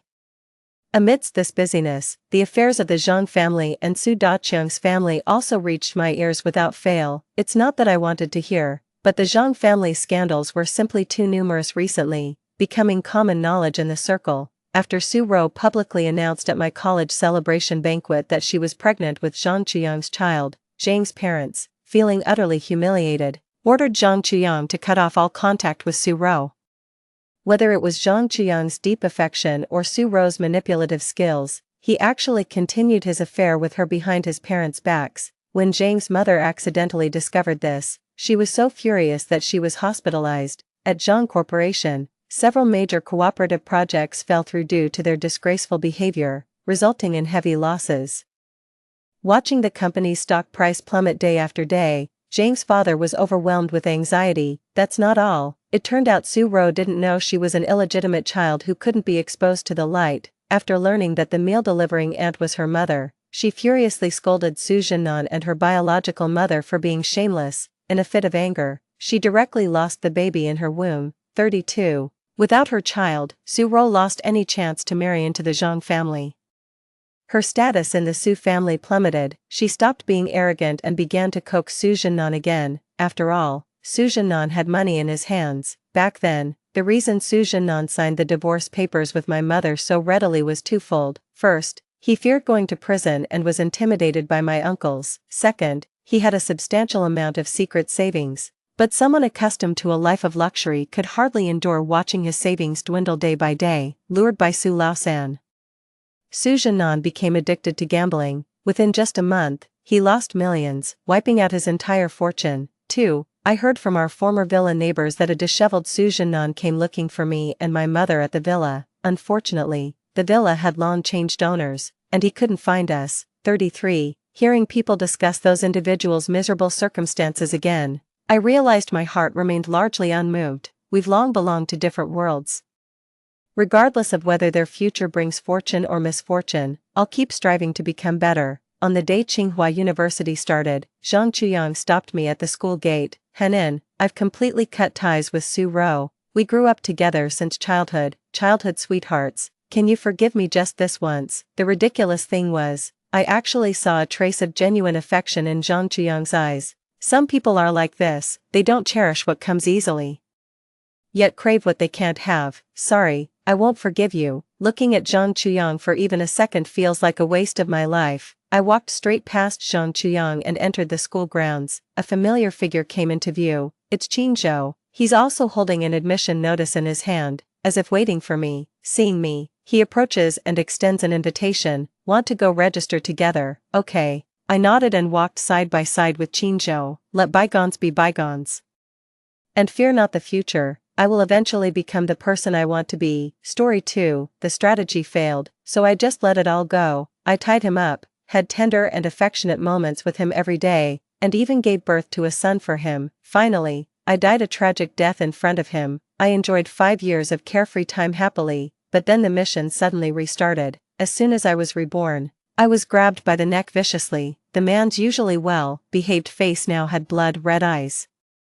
Another one who doesn't care about her life, who gave you the guts to imitate Ran. Not far away, a little figure who resembled him walked out slowly, with a shiny pistol pointed at my forehead. Anyone who imitates my mother must die. 1. I was eating potato chips when the system forcefully sent me back to the world of the novel. If you don't go back, those two father-son will almost turn that world upside down. I had been away from that world for 5 years. At that time, my body in the original world had a terminal illness, and only by completing the strategy mission could I get the reward of being cured. But no matter how hard I tried, I could never win over Lin Qingling. He was like a flower on a lofty mountain that was extremely difficult to pick. In a fit of anger, I just let it all go. I tied up my strategy target who looked down on me, drugged him, had tender and affectionate moments with him every day, and gave birth to a lovely son for him. But Lin Qingling never had a good look for me from beginning to end. He always said I was disgusting. The disgust that emanated from him, from the inside out, deeply hurt me. Extremely heartbroken, I took the initiative to ask the system to take me out of the world. So on the day my son turned 1 month old, like every time before, I lowered my head and kissed Lin Qingling's lips. He frowned and still didn't respond. From shallow to deep, it was my farewell kiss to Lin Qingling.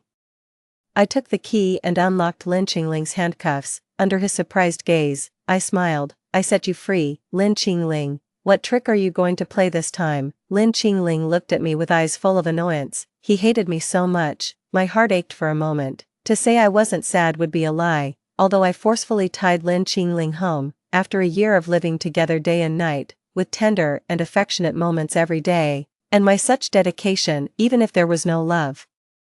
There should be some habit, right? No tricks. I just suddenly realized the fact that you won't like me. I twitched the corners of my mouth and looked at Lin Qingling's back as he couldn't wait to leave. Sorry, Lin Qingling. I just have one request, take good care of our son." I watched him open the door of the room without hesitation. He didn't even look back, without a trace of reluctance. "Goodbye, Lin Qingling," I said softly. After that, under the system's prompt of about to leave the world, I turned around and rushed towards the balcony, jumping off. What happened after that was a blank. I only knew that when I opened my eyes, I had already returned to my own world, thinking that I would die someday anyway. I simply enjoyed life. The 3-month deadline for death, because of my good attitude, was actually extended by me for 5 years. The doctor said it was a miracle. I didn't understand what the system meant. What did it mean that the father-son would turn the world upside down? In my impression, Lin Qingling had a steady personality, rarely smiled, and was even more successful in his studies, winning scholarships and national awards with ease. My son, if brought up by him, would surely grow up to be upright. That's what I thought, so I made up my mind to let the system take me out of the world. But before I could think too much, I was grabbed by the neck viciously by a hand with distinct knuckles. That well-behaved and handsome face that I hadn't seen for 5 years appeared in front of me again without any mental preparation. The man's eyes were blood red, filled with rolling hatred. "Another one who doesn't care about her life, who gave you the guts to imitate Ran." I couldn't catch my breath for a while and desperately beat the hand that was choking my breath. I spoke out of breath. "Lin Qingling, I am Qin Ran." The force on my neck loosened slightly. Lin Qingling was visibly astonished. The door of the room not far away was opened. A child who resembled him walked out slowly. With a cold face, he steadily pointed a shiny pistol at my forehead. His words were terrifying, not what a child could say. "Anyone who imitates my mother must die." 2. Judging from the appearance of this child, I recognized him almost immediately. This was my son. At that time, because Lin Qingling couldn't accept him, I didn't name him. I didn't expect him to have grown so tall now. Lin Qingling's hand completely let go at this moment. I slid down from the wall, continuously stroking my throat, inhaling and coughing crazily. "You're really trying to kill me, Lin Qingling. It's been 5 years, why do you still hate me so much?" He obviously hadn't reacted yet and just looked at me warily. The big one and the small one each occupied one side at this moment, and even their defensive expressions were exactly the same. Although I was coughing with tears in my eyes, I still beckoned to my son with full of collagen face. "I haven't seen you for 5 years, come here quickly, son, and let mom give you a hug." He held the pistol, moved forward 2 steps like a little adult, and then quickly stopped. The child said coldly, "Dad said that mom died not long after I was born. There's only one mom. All you women, just because you look like my mom, you want to be my mom. It's a pipe dream. I'm going to kill all you bad women." I shivered because of his words. Subconsciously, I looked up and frowned at Lin Qingling, who was standing aside and silent. "I asked you to take good care of our son, and this is how you teach him, Lin Qingling. You actually taught him to kill. Are you crazy? You can hate me, but you can't hate our son." Lin Qingling still just looked at me. The bloodshot eyes in his eyes were fully stretched, looking very terrifying. He moved his lips. His lowered head actually looked a bit pitiful. I clicked my tongue. I tried to stand up straight and reach for my son's hand, but was stopped by Lin Qingling. He grabbed my wrist, his lips trembling. That look seemed to have passed through thousands of years and landed on me. He used too much force, and I felt a bit of pain and wanted to withdraw my hand. "Qin Ran." I paused. That voice was low and hoarse, as if with a faint plea. After a long while, I finally heard him speak. It seemed to be choked with sobs, and he asked uncertainly, "Is it really you who came back? Don't lie to me anymore, please." 3. Logically speaking, Lin Qingling didn't like me. Even if I died in front of him, he wouldn't be the least bit moved. But now, looking at the handcuffs on my wrists and ankles, although the insides of the handcuffs were wrapped with sponge to avoid hurting me, I still fell into deep thought. Could it be that Lin Qingling's personality has become abnormal after being tied up by me? The door made a click sound. Lin Qingling walked in with a plate. He was still as handsome as ever. One could even say that he was more charming than before, with a height of 1.88 meters. He had a typical muscular body when taking off his clothes but looked slender when wearing them. Coupled with that abstinent and perfect face, even I, who had seen many models, still couldn't help but be infatuated. The steaming mist rose along the edge of the bowl. It was my favorite fish, filet congee. He scooped a spoonful, blew on it, and brought it to my lips. His movements were gentle, as if we were really a couple who had been in love for many years and had a son. If we ignored the fact that I was wearing overly heavy shackles at the moment and it was difficult for me to even raise my hand, eating a bowl of congee was extremely tiring, I took a breath. Lin Qingling, are you taking revenge on me? Revenge? Lin Qingling seemed to not understand my words at all. He slowly wiped the remaining liquid on my lips with his fingertips. He deliberately made the movement very slow, making my senses infinitely magnified. I watched him lower his head. His handsome face approaching me, a burning kiss landed on the center of my lips. This was the first time he took the initiative to kiss me. It was not a shallow kiss but deepened infinitely until I was out of breath. There were red marks at the corners of his eyes. Suddenly, he pushed me down on the head of the bed and used his knee to push open my legs. If you're an imposter, I'll kill you. Lin Qingling's voice was as cold as if he had just come out of an ice cellar. I felt my clothes being peeled off. I finally couldn't help it and struggled to shout, Lin Qingling, how could you become like this? I became like this, a sneering laugh. His slender and cold fingers stroked my face. He took out a gift ribbon and wrapped it around my forearm circle by circle, until I couldn't move at all. I could only let him do as he pleased. My terrified reflection was in Lin Qingling's amber pupils. Ran. Didn't you turn me into this? So, why did you leave me in Siren? 4. I was tossed and tormented by Lin Qingling all night long. He even personally served me to take a bath, but as we were washing, things started to go wrong again. In the second half of the night, he wrapped me in his arms. Despite his tall and big figure, he was in a curled-up posture, an action that showed extreme lack of security, but I couldn't fall asleep no matter what. In the darkness, I traced Lin Qingling's handsome face with my eyes. 5 years seemed to have made him more mature. The remaining bit of immaturity in his eyebrows and eyes was covered by his always furrowed brows. I stretched out a finger and quietly smoothed the wrinkles between his brows. What on earth had happened in these 5 years? Don't leave, a murmur seemed to spill from Lin Qingling's lips. What? I didn't hear clearly and moved closer to him. Suddenly, I met a pair of deep eyes. Lin Qingling had woken up at some point, our breaths intertwined. Very close. There were still ambiguous red marks on his neck left by me. I withdrew my hand awkwardly. The handcuffs collided, making a clear sound. It was particularly harsh in the quiet environment. What you said before, Siren. I tried to ignore his scorching gaze and changed the subject. Is that our son? Did you name him? He didn't speak and just looked at me quietly. His look gave me goosebumps all over my back. There was inquiry and interrogation in his eyes. I suddenly remembered what Lin Qingling had said before. There were many people who pretended to be me and wanted to be my son's mother. I twitched the corners of my mouth and was about to explain to Lin Qingling half-jokingly that I faked my death with the help of the system, but I was stopped by his next words. His palm gently stroked my cheek. His fingertips were dry and warm, but there was countless mockery and coldness in his eyes. You're the one who imitates her the most vividly. From now on, you can stay here. 5. Imitate whom? Imitate Qin Ran. I imitate myself. I came to a conclusion from his words. Over the years, Lin Qingling had found many women who resembled me. Looking at his naked and muscular upper body, I suddenly felt disgusted. Although I used extreme methods on Lin Qingling before, I had only ever had him. I had him in my heart all the time, even though he didn't have a good look for me. I never thought of fooling around with other men behind his back. Now this body had probably had affairs with countless women. I suddenly struggled violently. Lin Qingling's pupils trembled because of my actions, and he used force to hold down my hands. What are you doing? He furrowed his brows again. I stared at him viciously, trying to see some emotional fluctuations in Lin Qingling's eyes, but his eyes were still the same as 5 years ago, making it impossible to figure out his mood at this moment. Lin Qingling, you're so dirty. I gritted my teeth. I thought he would react, but he just held my hand, pulled my body, which had crawled a little further away, back a bit, and fixed me back in his arms. I heard him Lin Qingling was very restless when sleeping. He was like an octopus that couldn't breathe without holding me, tightly wrapped around me, scaring me awake several times in the middle of the night. In my impression, Lin Qingling was always well behaved, whether in life or when sleeping. Before, we also slept in the same bed and covered with the same quilt,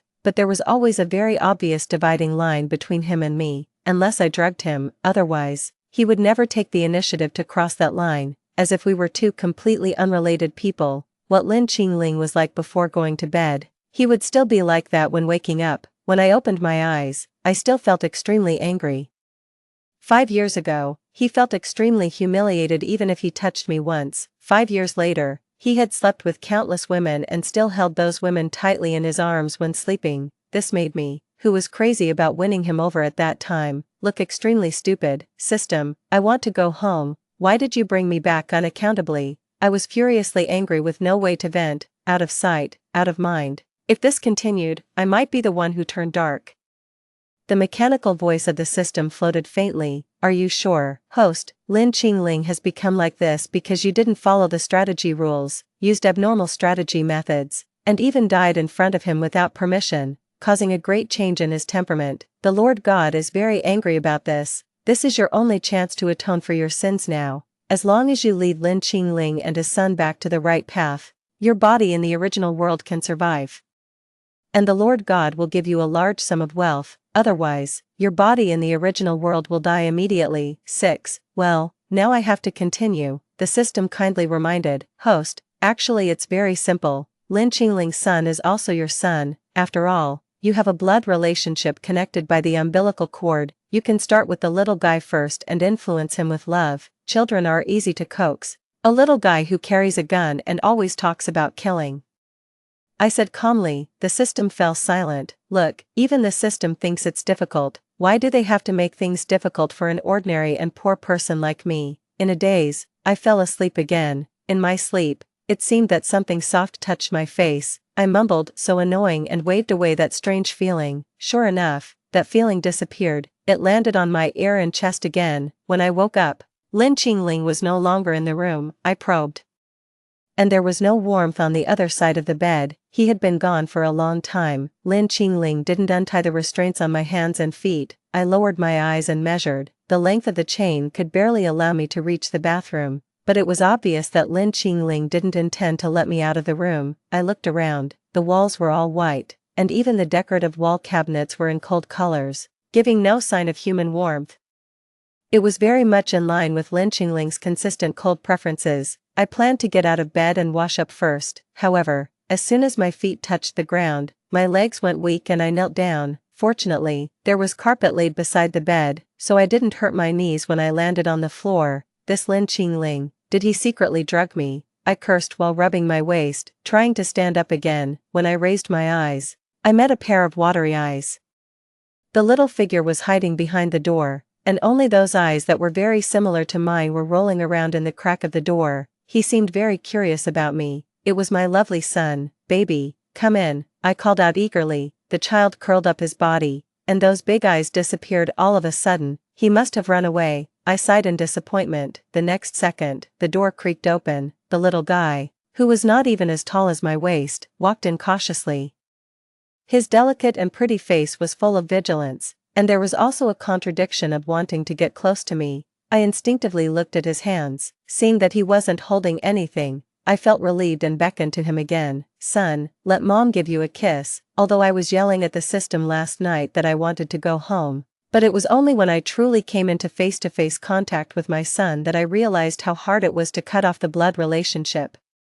Seeing this little dumpling who was tentatively approaching me, I just wanted to spoil him as a domineering mother. When the distance between us shortened to a certain extent, I was quick-eyed and quick-handed. I suddenly pulled my son into my arms and rubbed his chubby cheeks. I smelled the pleasant scent on him. It seemed that apart from not teaching him well, Lin Qingling had taken good care of his daily life. His little arms were plump, and his skin was a healthy color. At this moment, he was wearing a small suit with a tie, and the leather shoes were obviously custom-made and expensive. Are you going to a party, baby? I glanced at my son's hair styled with hairspray. At first, my son was still struggling in my arms. When he heard my voice, he suddenly became quiet and stopped moving. Can you take mom with you? I coaxed him. Talk to your dad about it. Mom hasn't seen you for a long time and wants to be with you all the time. Surely Lin Qingling couldn't keep me locked in the room forever. My son nestled in my chest, and his chubby hands hugged my neck. My heart melted into a puddle of water because of his action. However, Lin Qingling's son was just like Lin Qingling. Even though he was only 5 years old, he still inherited his father's coldness and seriousness. His little face was tense, and his tone was stiff. No, you'll run away. You'll leave me and dad behind. You can't be let out. Besides, There are many pretty ants at the party. After saying that, the little guy let go of his hands, he slipped out of my arms in a flash and ran away. I was left alone, feeling disoriented in front of the door that was quickly closed. 7. My son's words kept repeating in my mind. There are many pretty ants at the party. There are many pretty ants. Pretty ants, fine. Lin Qingling locked me up and then went to enjoy his life in the company of other women.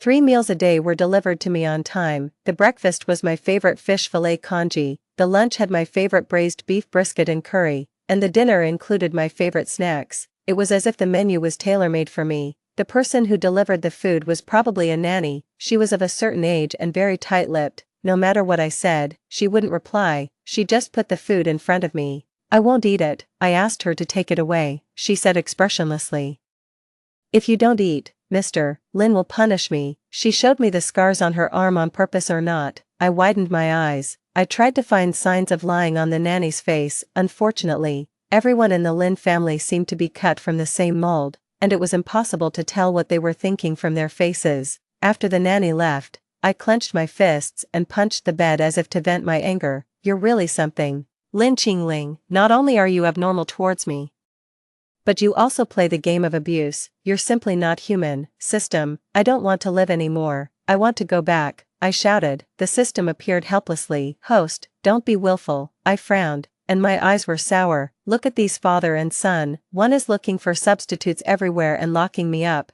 and the other doesn't recognize me and wants to find other pretty moms. And did you see the scars on the nanny's hands? There's a good chance that I'll be the next one to be beaten. I can't go on with this life. I couldn't win over Lin Qingling 5 years ago, and I still can't do it 5 years later." I started to give up again. I want to go on strike and slack off. I'm not doing this anymore. I don't want to humiliate myself. Host, I want to go back, even if it means letting me die. As soon as I finished speaking, the door was suddenly opened eagerly. The sound was so loud that I turned around at once. Before I could regain my senses, I was suddenly pulled into someone's arms. The fresh fragrance of gardenias lingered in my nose. It was the perfume I loved to spray the most 5 years ago. My nose hit the hard chest of the person in front of me, and he tightened his arms with such great force that it seemed he wanted to integrate me into his bones. His voice was trembling, and even the body that was holding me was shaking. "Don't leave, I beg you not to leave." I was wrong. I can give you whatever you want. I just beg you not to leave me again, please. Tears seeped down my collar, wetting my neck and slowly sliding down through my clothes. Everywhere they touched seemed to be burned. I was hugged so tightly that I couldn't breathe. I gasped for breath and called Lin Qingling's name, but he still didn't want to let go. It was only when I hugged him back and gently patted his back that he seemed to be released from a great burden. He gasped and fell to the ground with me in his arms. I could hear his painful moans in my ears. Only then did I smell that besides the fragrance of gardenias, there was also a strong smell of alcohol on Lin Qingling. Was he drunk? 8. After much persuasion, I managed to coax Lin Qingling onto the bed. His eyes were tightly closed, and the beautiful corners of his eyes were stained with a coquettish red. He was wearing the same black suit as my son. It seemed that he had taken off his tie on the way. The collar of his shirt was wide open, and the exposed skin was also tinged with a pinkish hue. The seductive scene in front of me made me swallow my saliva involuntarily. I went to the bathroom to get a towel to wipe his face. When the towel reached the back of his ear, he grabbed my wrist with his backhand. He opened his eyes. The whites of his eyes were scarlet, and there were faint dark circles under his eyes. It seemed that he hadn't had a good rest for a long time. "Since you're awake, go take a shower by yourself." I knew I couldn't break free from his grip, so I didn't waste my energy. Instead, I directly looked into those clear eyes. Ran, whether it was 5 years ago or 5 years later, this was the first time Lin Qingling called me so seriously and affectionately in front of me. I was taken aback. I had prepared a lot of words to defend myself for a whole day, but because of these 2 words, I didn't say a single one. Seeing that I didn't speak, he called me again. His eyes were shining brightly. I coughed and replied awkwardly, "Why, there were so many pretty girls at the party. Didn't you have a good time?" "I didn't talk to them." He pouted, looking just like an enlarged version of my son. "What should I do?" Drunk Lin Qingling seemed a bit too cute. I bent down, carefully observed his expression, and continued to fish for information. "Then why didn't you take Ran with you?" As soon as I said this, the air became visibly silent. Lin Qingling seemed to be thinking. His brows were furrowed tightly, and even his facial features were twisted. I quickly reached out to smooth his brows. I didn't know why, but I really didn't want to see Lin Qingling in such a tangled state. I did something wrong and made Ran angry, so Ran left and won't come back again. I'll never be able to see her again. He lowered his eyes and fell asleep again. I heard Lin Qingling's even breathing. After a moment of silence, I still finished wiping his face, took off his coat, and covered him with a quilt. Then I leaned against the head of the bed. I stared blankly at the blank ceiling. 9. Lin Qingling was overly self-disciplined. No matter what he did the previous night or how late he stayed up, he would always wake up before me. I gradually got used to the 3 meals a day. I gradually accepted his caresses, and that little guy who came to visit me every day. To make it easier for me to interact with my son, Lin Qingling, out of mercy, untied the handcuffs on my feet. One day, my son came to me shyly and, for the first time, said to me, "I want to go to the amusement park." This was the first time he showed a childlike expression in front of me. It seemed that Lin Qingling had never taken him there. I also really wanted to make up for the childhood that my son had missed, but, I raised the handcuffs on my wrist. "But Mom can't go." My son's eyes dimmed for a moment. He drooped his shoulders and left the room. Because of this, I hated Lin Qingling deeply. What a great opportunity to cultivate my relationship with my son. About 20 minutes later, the little guy appeared again. He furtively handed me a key. I took it suspiciously and tentatively inserted it into the keyhole. It actually opened. The sudden freedom made me feel a moment of confusion. My first reaction was to kiss my son's face hard. He smelled so good. My son smelled so good. The little guy might have gotten used to my kisses. He didn't struggle and let me kiss him to my heart's content. Then he blushed and whispered, "Can we go to the amusement park now?" "Of course we can." I picked up my son and carried him out of the door that had been closed for many days. Only then did I realize that the place where Lin Qingling had locked me up was a duplex villa. And the room where I was locked was on the 2nd floor. The decoration outside the room was exactly as I had imagined. It was still in the same cold tones, and only the sofa was an unexpectedly bright yellow. In front of it was a 120-inch TV. Lin Qingling didn't like watching TV, after all. Before me, Lin Qingling had had many women.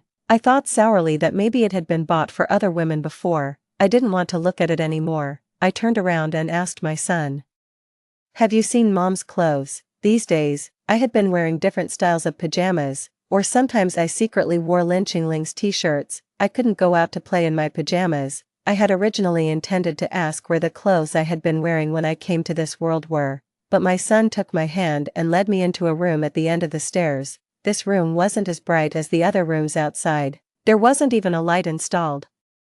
Approaching this place was like walking into an invisible abyss. I hesitated and held my son back. "Good son, are you sure Mom's clothes are in here?" "Yeah." My son nodded affirmatively. "I saw Dad take your clothes and go in." My eyesight is 5.3. I won't be wrong, that's not what I meant. The door was pushed open by my son with a palm. The sight that met my eyes was shocking. The whole room was covered with my photos of me smiling, crying, sleeping, and being angry.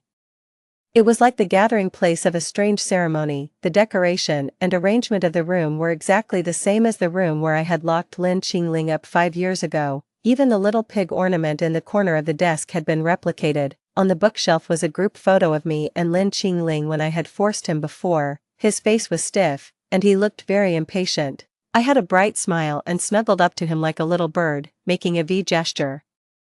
That was the only group photo of the two of us. It was a pity that later I died, and I couldn't take the photo with me. I had a hunch that in the wardrobe were all the clothes I had worn 5 years ago. My feet moved forward uncontrollably. My hand was about to touch the handle of the wardrobe. Suddenly, Lin Qingling's cold voice came from behind me, like the call of the god of death from hell. "What are you two doing?" 10. I was startled. I squatted down.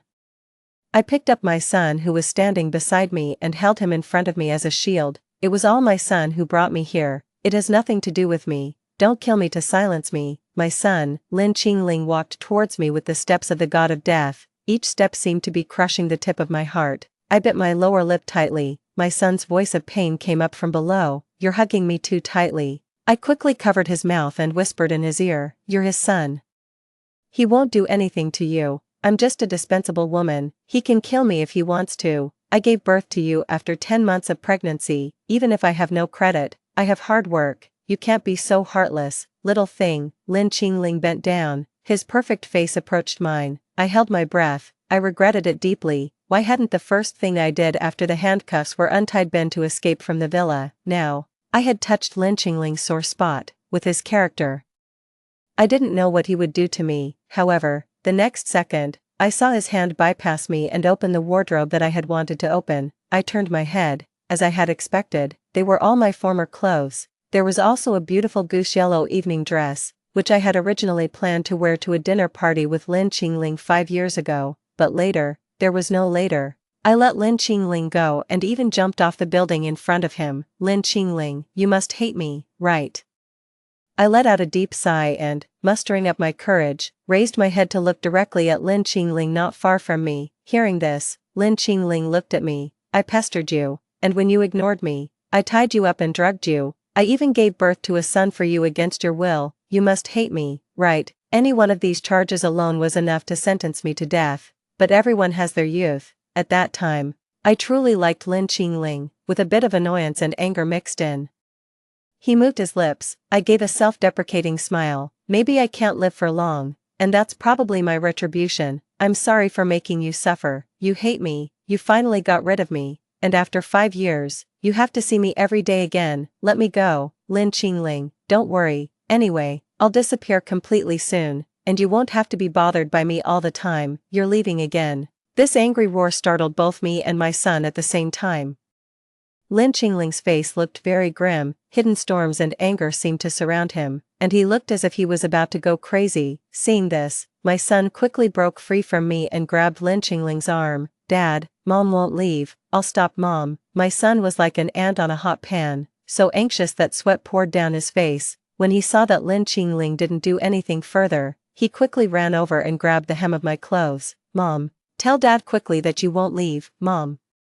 Why do you always want to leave me and Dad? Don't you love us at all?" He looked as if he was about to cry. His nasal voice was humming, making people feel sorry for him. I couldn't spare the thought to be happy that my son finally called me Mom because Lin Qingling didn't look well at this moment. He was breathing wildly. Tears were falling from his eyes like water from a faucet with the tap broken. Unable to be stopped, Qin ran. "Do you know how many women who looked like you appeared in front of me before you came? Each of them said that she was Ran. The ridiculous thing is that I really thought it was you who had come back, but I thought, since you were even willing to die in front of me, how could you possibly come back?" His tears soaked his shirt, and a few drops fell on his coat, outlining faint water halos, which were incredibly beautiful. "You don't know, and you don't want to know." My son wiped Lin Qingling's tears with his sleeve, but soon, his own tears couldn't be stopped either. "My classmates always say that I don't have a mom, but over the years, a bunch of people have been competing to be my mom." I asked Dad why, and Dad said that none of them were Ran, and none of them were Mom. "My mom is already dead." I didn't believe it. I always firmly believed that Mom would come back. So I want to kill those women because they are blocking my mom from coming back. I admit that I was shocked by what the father and son said. It was also at this moment that I discovered the mystery. I almost never appeared in public with Lin Qingling, and Lin Qingling had never publicly expressed that he liked me. How could there be a bunch of women who looked like me appearing in front of Lin Qingling? Was it the system? Host, speak of the devil and he appears. System, what on earth is going on? I didn't taboo that the father and son were still there. A potential guess made me feel unprecedented anger. If that was really the case, then I, Lin Qingling, and even my son were all beings controlled and toyed with by the system. After you died, Lin Qingling's Melanism value has always been at the critical point. The Lord God was afraid that the world would collapse, and couldn't send you back either. So he created some women who looked similar to you or even exactly the same as you. He even gave those women the memories between you and Lin Qingling. Logically speaking, there was no mistake, but we don't know how Lin Qingling managed to do it. He could always find out at the first moment that those women weren't you. As time went by, he became hostile towards every woman, even Lin Siren, that is, your son, the host, also became melanistic. We really had no other choice but to find you, the host, and forcefully send you back. The world can't collapse. Host, you guys are going too far, using my appearance and my memories to deceive Lin Qingling and deceive my own flesh and blood. Lin Qingling, this time it's really me. I'm Qin Ran. Not those strange women. I threw myself in front of Lin Qingling and protected him. this time, it was me who enclosed him in that small corner, after being deceived for so long. It was impossible not to be defensive towards others. I seriously held Lin Qingling's face in my hands and looked into his red eyes. Lin Qingling, believe me, I don't not love you and our son, I just really want to live. After saying that, I fell silent. Human nature is selfish, I want to live so much, I still have a lot of things to do in the real world, and I don't want to die. If at the beginning I approached Lin Qingling with the purpose of the strategy, later on I really fell in love with Lin Qingling. I couldn't stand the fact that I was approaching him with a purpose for the strategy. I also couldn't stand being hated by the person I liked countless times. That's why I chose to give up and leave the world, and this time I came back, although it was forced, and although it was also for the sake of being able to live, but I couldn't say that I had no feelings at all for Lin Qingling and my son. The unprovoked jealousy and the genuine love for my son from the bottom of my heart proved at every moment. I can't forget Lin Qingling. I love the little flesh that came from my body. I carefully leaned forward and kissed Lin Qingling's lips, just a gentle peck. Lin Qingling, believe me, I repeated it eagerly. I was afraid that he would regard me as one of those women who deceived him. I was afraid that I would also become one of those women, but Lin Qingling said, I know. I blinked. I saw the curve of his lips, he smiled and kissed me back. Suddenly, I quickly covered my son's eyes. I heard Lin Qingling's voice, like the clear sky after the rain and the gentle breeze caressing my face. He said, I know, the first moment I saw you, I knew, my Ranran is back, thank you for coming back. Epilogue 1. Lin Qingling no longer locked me up. The thing he liked to do the most was to sit on the sofa, let me half lie in his arms, and watch TV with me. But the current TV programs are really boring. Lin Qingling looked particularly aggrieved. Ranran, you used to like this the most. Then I remembered. At that time, I was always eager to do some things that couples do with Lin Qingling. Watching movies was the first on the list, but I couldn't take Lin Qingling, who was wearing handcuffs, out, so lying in Lin Qingling's arms and watching TV became my most enjoyable date. Although Lin Qingling always seemed very reluctant every time, but now our positions were reversed. In order to prevent Lin Qingling from crying uncontrollably again, I could only follow his wishes. I sighed and lay back on his knees. I let him stroke my hair from time to time. I mumbled and half-jokingly asked him, did you realize that you loved me so much only after I died? Hearing this, Lin Qingling paused. I thought to myself that the novel was right after all, the living can't compete with the dead, but I didn't expect Lin Qingling to softly deny it. No. I liked you a long time ago, before you liked me. How could that be possible? Then how could I have failed in this strategy? If he had liked me a long time ago, we would never have ended up in that situation later, and we couldn't have been separated for 5 years. But no matter how much I pressed him, Lin Qingling didn't tell me anymore. He adjusted my head and kissed the corner of my lips. If you don't want to watch TV, we can do something else, something else. I thought of Lin Qingling's inhuman physical strength as if he had taken some medicine. I swallowed my saliva. I quickly sat up straight. I stammered and said, then let's still watch TV. But the next second, I was grabbed by Lin Qingling's hand and pushed down on the sofa. He fixed my wrists from below. He made me unable to move at all. I could only press my nose against his. Our breaths were scorching hot. I noticed the burning desire in his eyes. It's too late, in the middle of the night. I forced myself to stay awake. I quietly moved Lin Qingling's arm that was around my waist and got out of the quilt. I ran to the room at the end of the corridor. I always felt that this room held a lot of little secrets. Mom, a childish voice almost scared the wits out of me. I made a gesture for silence. Little Dobao, why haven't you gone to sleep yet? I saw Mom being sneaky. Mom, do you want me to accompany you? Looking at my son's sleepy face and his tentative question, my heart softened completely. I generously wrapped him in my bathrobe. Come on, son. So my son and I tiptoed together and rummaged through the room. After rummaging for about a quarter of an hour, my son asked me, Mom, what are you looking for? I didn't even look up. Your dad's secrets. My son said, oh. I thought he would continue to look obediently. But who would have thought that he casually pulled open a drawer at the bottom of the bookcase and handed me a thick stack of notebooks inside. I always saw Dad reading a notebook. Every time he finished reading, he would put it away carefully. I didn't dare to peek. Mom, you can read it for me. Wait a minute, this seems to be my notebook. Right, too. The notebook was very thick. It was some strategy experience I wrote for the later strategists when I was afraid that I couldn't return to the original world, but later, when I fell in love with Lin Qingling, I put the notebook away. The first page of the notebook was still in my handwriting, May 3, 2022, this is the third day I've been in this world, it's really difficult to strategy Lin Qingling, he doesn't like to talk to people, he never pays attention to me when I talk to him, it will take forever to succeed in the strategy, June 20, 2022, he finally agreed to watch a movie with me. I feel that his attitude towards me has softened a bit, great, there is hope for the success of the strategy. I can go home soon, July 26, 2022, today is my birthday, I don't know why, but Lin Qingling's attitude towards me suddenly became cold, he is really difficult to strategy, but I really want to live. After that, there were some precautions I wrote. The strategy target likes to drink fish fillet congee, and I also like to drink fish fillet congee, we are a perfect match.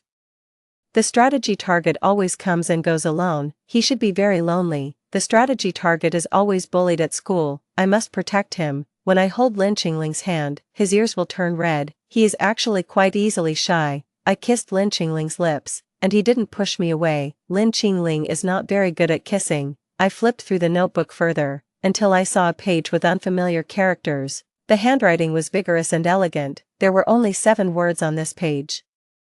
Why did you let me see this? I held the notebook and walked out of the room. Outside the door, Lin Qingling was waiting for me. The little guy called out Dad and then slipped away like greased lightning. He didn't save his poor mother at all. I've noticed it several times already. As soon as I leave Lin Qingling's side, he will wake up not long after. Lin Qingling, did you find out that I was trying to strategy you a long time ago? I'm not stupid. I can probably guess the cause and effect of Lin Qingling's sudden coldness towards me. Lin Qingling nodded. He also didn't seem to want to hide it anymore. Your notebook fell downstairs in my dormitory, and my roommate opened it. I didn't believe it at first, but after you tied me up, several times when you were asleep and talking in your dreams, you cried and said that you wanted to go home and that you didn't want to fail in the strategy. The disgust that emanated from him, from the inside out, deeply hurt me. If you love me more, you can stay by my side forever. Sorry, Ran, I'm very selfish. He hung his head, looking like a child who had done something wrong. I felt mixed emotions in my heart. For a moment, neither of us said anything, until I took Lin Qingling's hand, his originally dim pupils visibly lit up. I leaned my head against his chest, hugged his waist, and felt the warm and passionate heartbeat